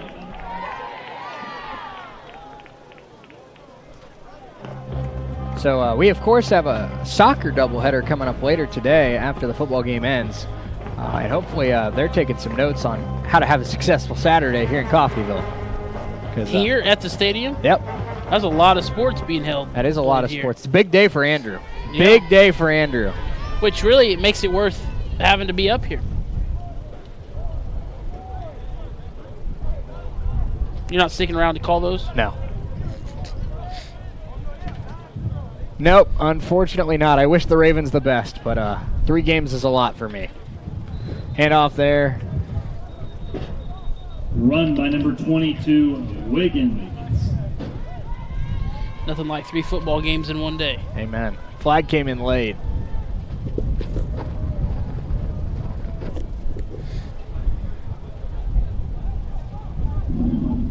Personal foul. Face mask. Defense. Face mask against the Panthers. Half the distance to the goal. That's another thing. We really haven't touched on that much today, Matt, but penalties have been cleaned up big time for the Ravens today. Yes. Not many holding calls. I believe only 1 false start, maybe.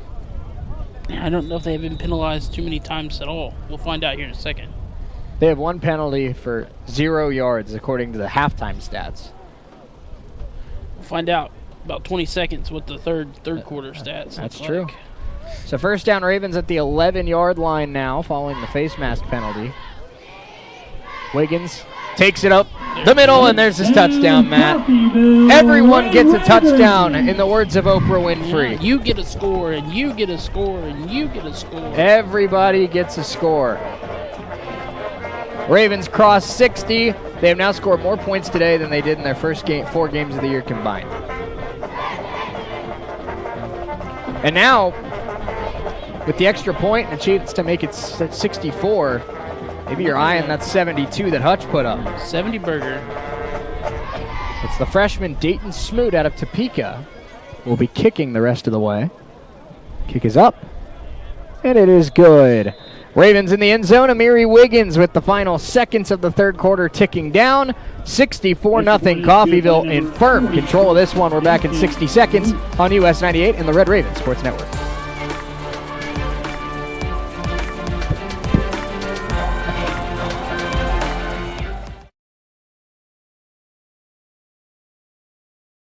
These helpful services are so reasonably priced, you can afford to pay for them yourself. In many cases, long-term care insurance or other sources provide assistance with the cost. Home is where the help is. Call Windsor Place At Home Care, 800-982-1866. Roman Chevrolet, your Silverado City, appreciates our area educators. Right now, Romans and Independence are offering $500 cash bonus to all educators. If you are an educator and you need a new or newer vehicle, stop by Romans for details on this amazing bonus. Romans deeply appreciates your service to the community and all you do to shape the future for your students. Reap the rewards at Roman Chevrolet, 2313 West Main in Independence. Call 620-331-4700. Find new roads. About those Auburn Tigers, Matt Jordan, up 10-0 on the Georgia Bulldogs in the first quarter. Number 1 maybe on upset alert today. That's what you like to see. Kickoff into the end zone and a touchback. We've already seen one SEC upset today. Touchback, Ellsworth. That's right. With Kentucky beating Florida. I don't know. I can never. Florida's one of those teams that I just can't judge. Right. I can't get a pulse on, you know? I feel like Florida's a good football team, but like when they lose, I don't know. Is it an upset? Because they're just so wildly inconsistent. Yeah, right. Panthers once again starting at their own 25. We'll see what if there's any sort of momentum they can put together here in the closing stages of this one. Some good college football on today. You got Duke. And I plan on watching a lot of it. Duke, Notre Dame. You got KU, Texas going on right now, although that's not as good as we thought it was going to be. Ole Miss, LSU. Panthers making a quick change at right tackle and now take a timeout. We'll stay here. Should be the last play of the third quarter. So the third quarter is holding on there. I know. Late sub. I don't know if that was an equipment issue or what, but looked like their right tackle was in his stance and then all of a sudden just decided to run off the field. That was Jimmy Hodges, the freshman. He'll be replaced by Matt Almanzar.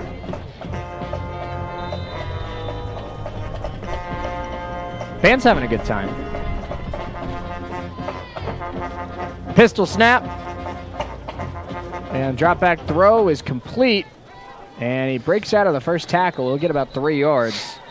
That's how the third quarter comes to an end. Ravens all over the Ellsworth Panthers this afternoon. 64-0. We go to the fourth quarter here on US 98 and the Red Raven Sports Network. We're back in 60 seconds.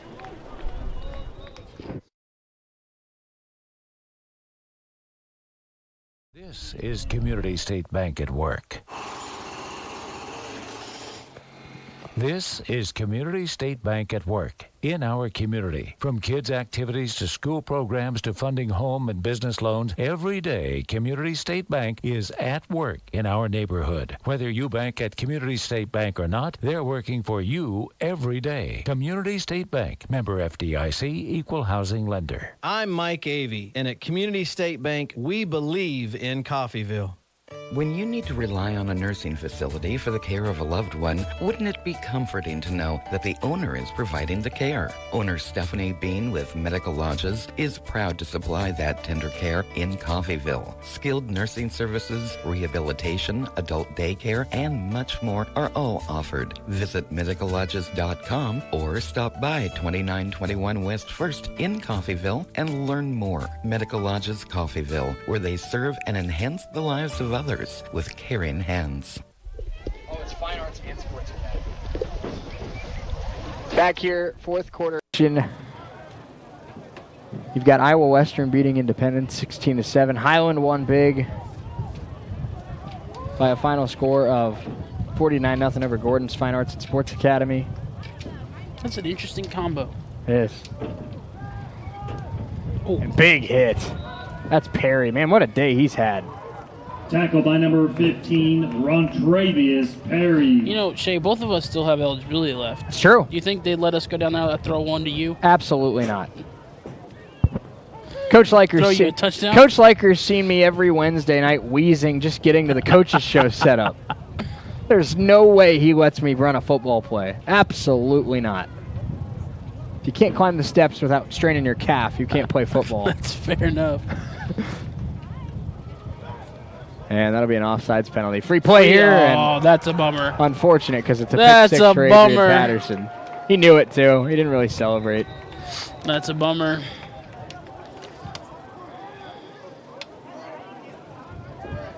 Scotties of Highland, Matt, are 3-3, and after winning back-to-back games, they beat Garden last week, beat Gordon's Fine Arts Academy That Garden today. victory was something else, man. Well, how about this, Matt? They're two of their 3 losses this year, Matt. Dodge City, they lost by 7, and Iowa Western, they lost by 5.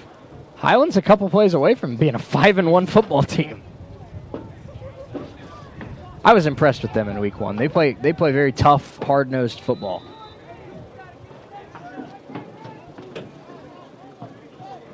So now 3rd down and 6.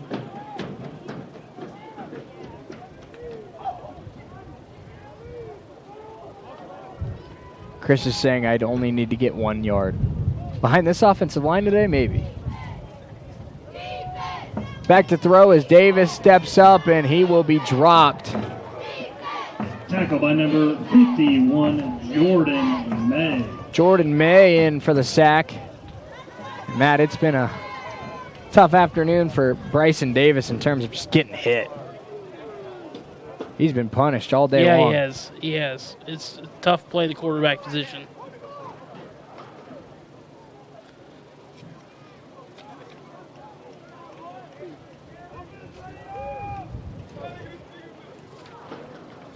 Through 3 quarters, kind of looking at these stats. Coffeyville 4 penalties for 30 yards. Not too bad. Much better than what they had been doing. 48 plays. Both teams ran 48 plays in 3 quarters. Coffeyville 415 yards. Ellsworth 30. Dodge finally gets to use the wind here on a punt. Or, excuse Punter's me, probably Ellsworth. Punter's probably happy to have the wind as a friend. Risky to even try to touch it. Martavian Johnson recovers, brings it to about the 18-yard line or so. We're just over 2 minutes Return into the by fourth number quarter. 9, Martavian Johnson.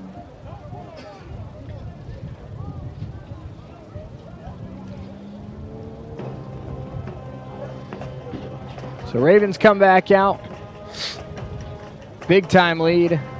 Early fourth quarter.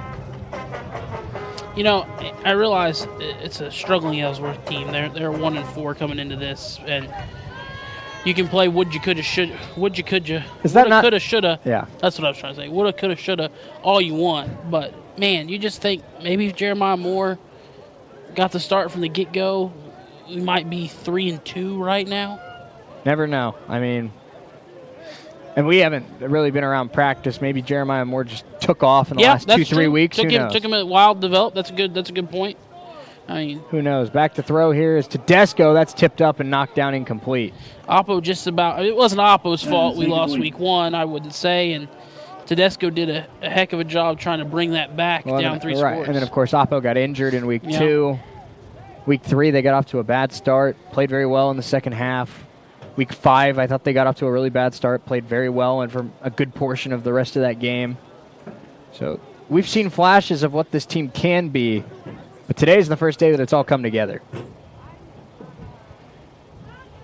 2nd down here for Coffeyville, and they hand it off. That's the freshman running back, Xavier Parks. Tackle by number 71, Joseph.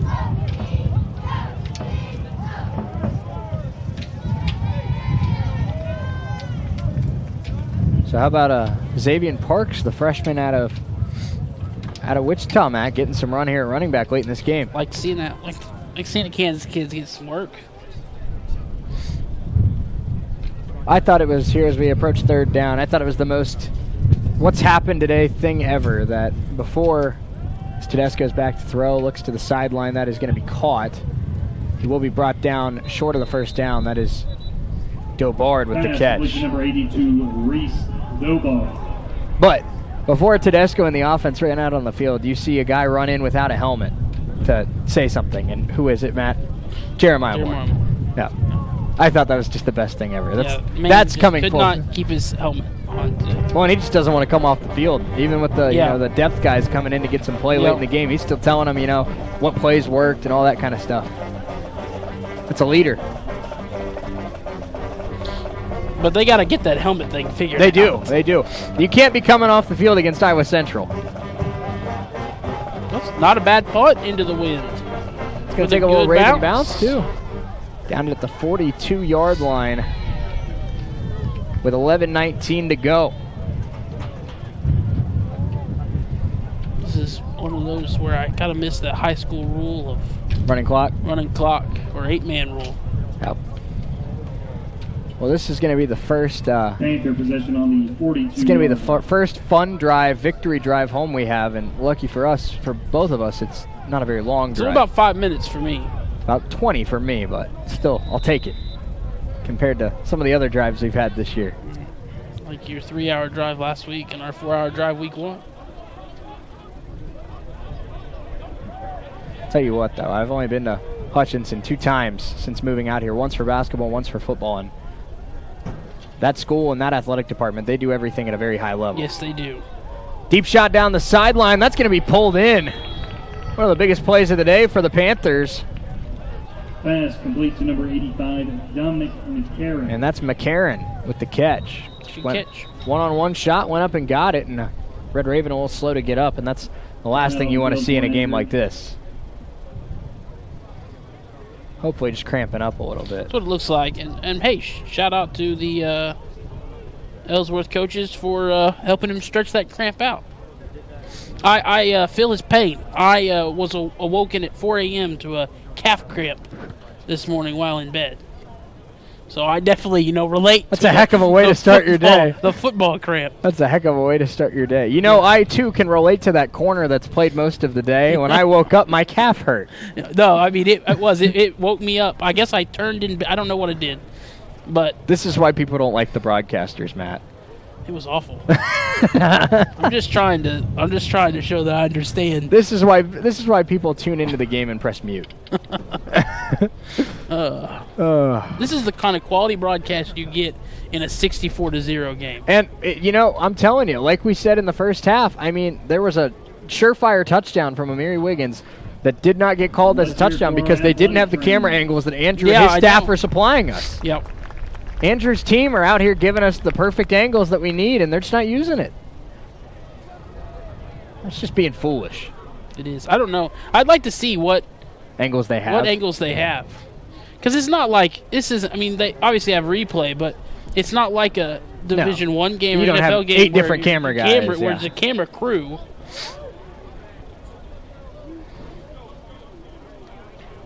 Pistol formation, snap, handoff.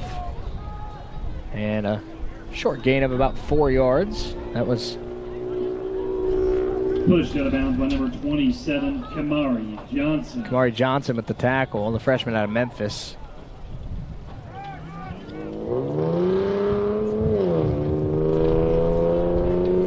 So there goes a car down the road.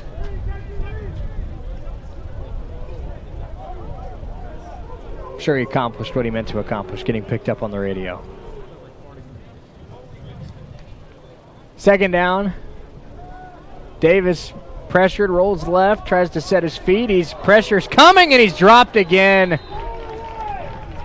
Quarterback sacked by a flock of Coffeyville. Aiden Darkin. See, he went with flock. I have to let him know that's not what they are. That's not correct. That's not. That's not what they are. That's not a. Would it be zoologically correct? Sounds good to me. I don't know. Corner for Guyville got away with a defensive holding there. He was. I think the refs are trying to run the clock too. Motioning for his guy to go, and a little bit of a tug on the jersey as he tried to. Back to throw as Davis pressured immediately. Ball came out. Davis recovers, tries to take off, and he takes another hit. Got a couple yards, but tackle by number 30, Marzio Smith. Bryson Davis is going to be icing down as soon as this game ends. Some little chatter going on between Griffin Lambton and a couple of the offensive linemen there. And I'd love to hear what the Panthers offensive linemen are saying, because I feel like Griffin has the, right. Griffin's got the advantage, right? Well, heads up play by I believe it was Caden Ross that came running in, grabbed Lampton, and it's like, hey, we're up. Let's let them talk.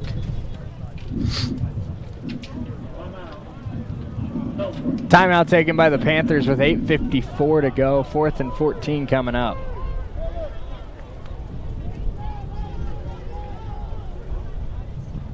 And here, Matt, just exactly what you wanted. Trevor Lawrence and Bijan Robinson in Toy Story gear. Right, that's pretty good. Pretty neat.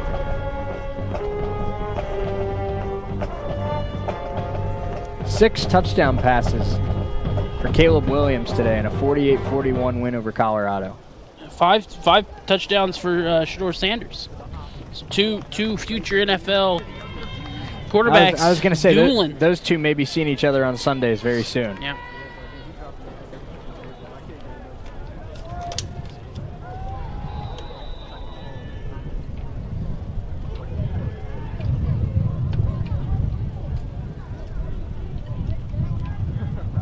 Fourth down, Davis back to throw, pressure again, steps up, fires down the field, and off the hands of the receiver, incomplete. Had a chance. Turnover on downs. That was a pretty good throw. It was a good throw. And it was in the receiver's hands. She caught it. Red Raven possession. I thought it was an arm punt, but it ended up being a really good throw.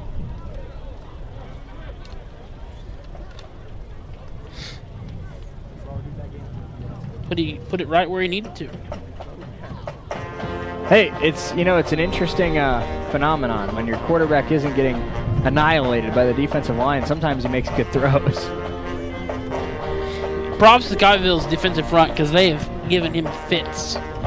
I can't imagine how sore he's feeling. Oh, tomorrow's not going to be fun. First down, Oppo keeps it himself and might have gotten a yard.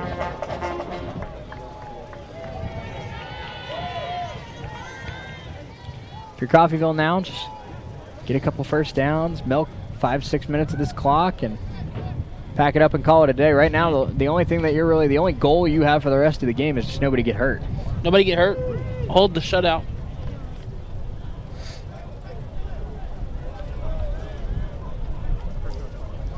Ravens will have to be feeling good going into their matchup with Iowa Central next week. See if they can build on this performance. 8 minutes to go, 2nd down and 9 here for Coffeyville. Back to throw is Oppo, completes it underneath. And that's once again Savion Powell. Short gain, it'll be 3rd down and short. We get the opportunity to talk to Coach Liker on Wednesday and Thursday this week. I'm sure it'll be good spirits after today. For those of listeners out there who don't know, you can tune in on Wednesday nights at 6 o'clock from 6 to 6:30 for the Red Raven Coaches Show on the Red Raven Sports Network and on the Mighty 690. As Shay talks to Coach Liker. Like you said, Matt, we'll finally be having fun. Handoff here. And not going to get the first down there. That's Parks. So Panthers' defense has definitely been more stout in the second half, but obviously when you dig yourself a 35-point hole, doesn't really mean much. But, I'm sure their coaching staff is gripping at positives to take away for next week. Yeah. Good for both sides that we haven't really had any injuries today, with of course, the minus a couple cramps. Another solid punt into the wind. This will bounce inside the 30. Down at about the 28-yard line. Now it'll roll to the 25. Saw a Panther player vacate the area. Didn't want him to bounce off him. Smart. Ellsworth possession on their 25-yard line.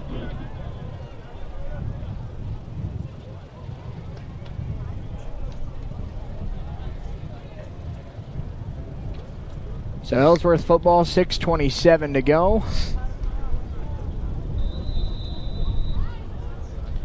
Ravens have yet to score in the fourth quarter, Matt. So there's a positive for Ellsworth defense, right? You pitched a shutout in the fourth quarter.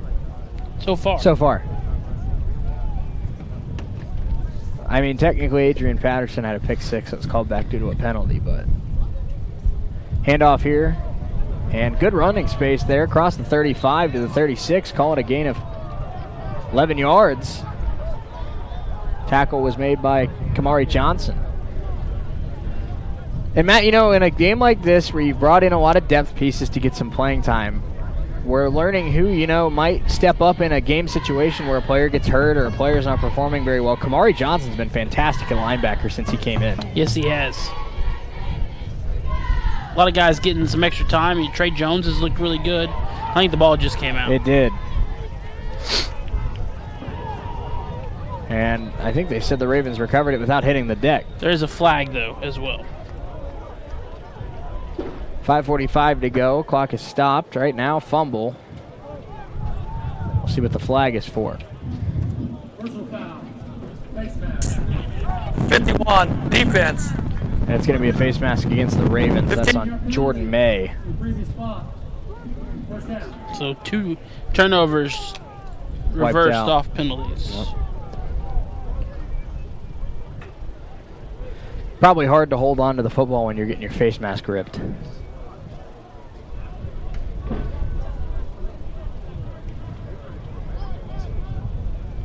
So now the Panthers in Coffeyville territory with a fresh set of downs following the penalty.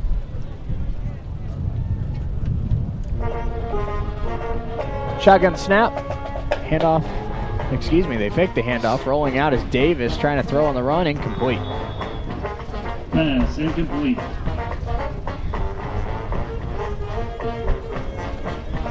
Second down and 10 coming up from the 49-yard line.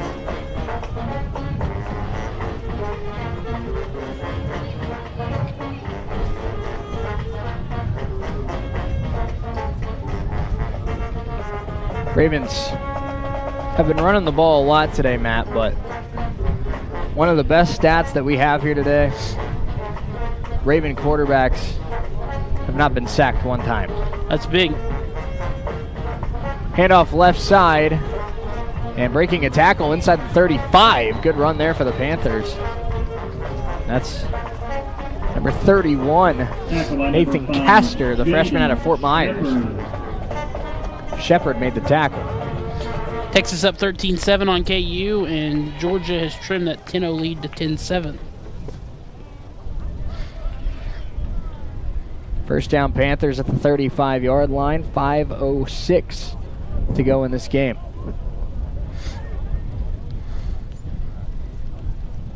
Collision there between the two backs, and they're still going to be able to turn it into about a 2-yard gain.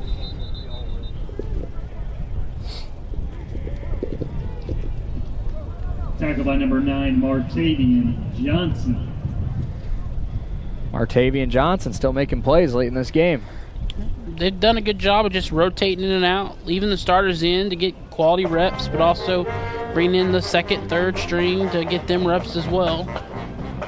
Good to have depth. Yes, it is. Depth you can trust. Second down and long here for Ellsworth. Another handoff up the middle. Hole closed up pretty quickly. It'll be a gain of about 2. Clock will run inside of 4 minutes to go.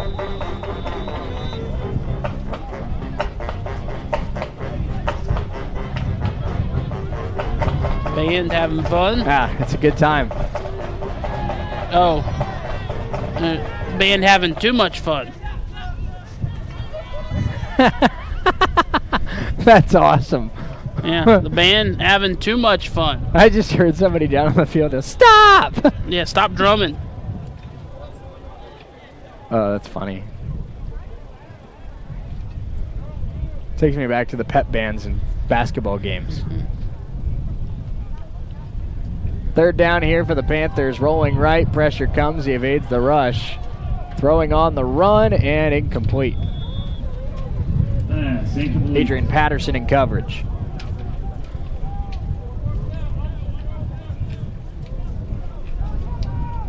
And fourth down here coming up, and if Ellsworth can't convert here, it might be the last time their offense sees the field. Ravens would have to milk about 340 to end it off. Just trying to preserve that shutout. This has been their best drive of the second half, aided by a face mask penalty, but they have moved into Raven territory and they are running the ball better. And the big pass play as well. Pistol formation, 4th down and 8 here for Ellsworth. Stepping up is Davis, fires, and it's off the hands, incomplete.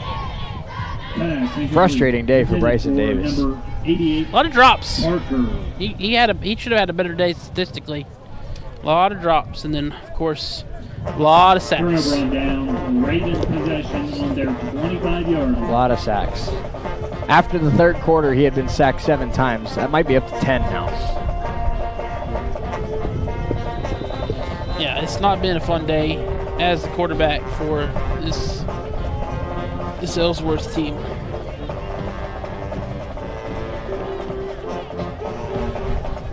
So it's Enzo Tedesco. Tedesco and Oppo have been trading drives here late in this one.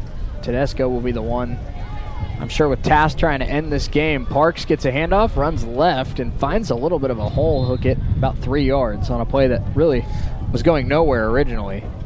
And the best part of that, clock runs. Stayed in bounds.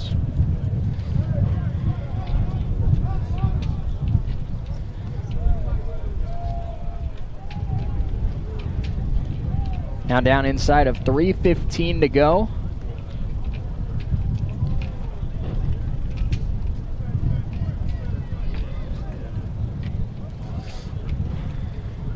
Ravens letting all this clock go down.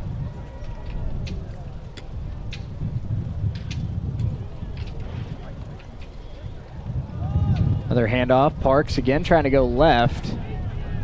This time he did not stay in bounds. But they'll run the clock. Run by number 28, Xavier Parks. Third down coming up for Coffeyville. 64-0 our score. Ravens put up 20 in the first quarter.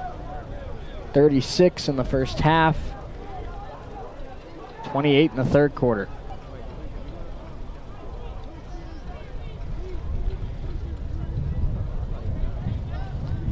Official ruling 3rd down and 5.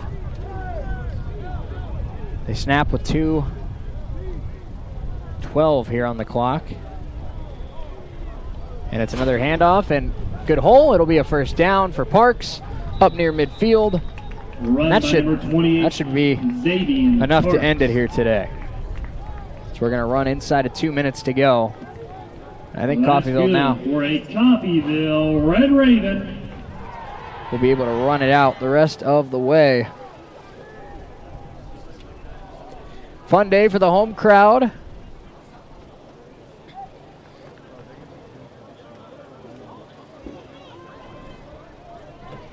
think some fans just found out the hard way the elevator doesn't work. Yeah. It is a tough realization to come to. I remember when I heard. Not a whole lot here for the Ravens. Ooh, the ball might have come out. Ball did come out late, I think. Let's say it stays Coffeyville's ball, though.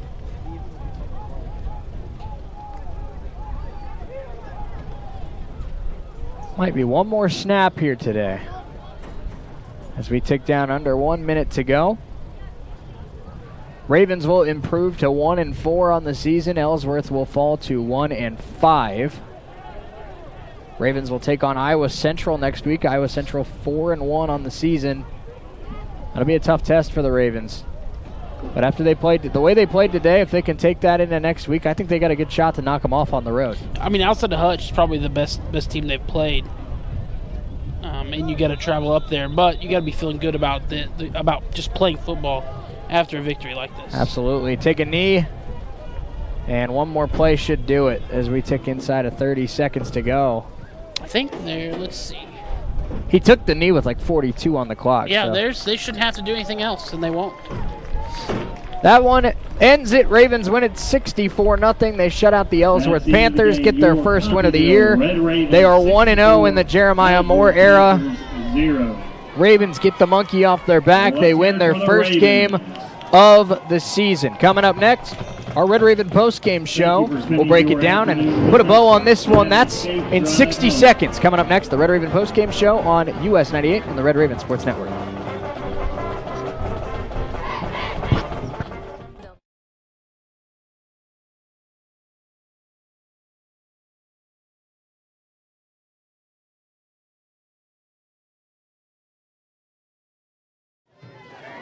Events. Our school believes in our red and white traditions, providing you with a quality education and preparing you for the next journey in life. Once you experience our campus, you know you've made the right choice. Let us help you make our story your story and become Raven proud. Shop from the area's largest selection of adult beverages at the area's lowest prices. Shop Gillum Liquor in Coffeyville. Save $4 a bottle on Jack Daniels 175s, just $49.99. Seagram 7, $21.24. Sailor Jerry Rum, $20.99. And Most Wanted Vodka, $20.99. 750s of Crown Royal, only $28.31. And Fireball, $15.99. You can count on the coldest beer in town at Gillum Liquor, 1713 West 8th in Coffeyville. Voted the hottest in the Ville 2 years in a row.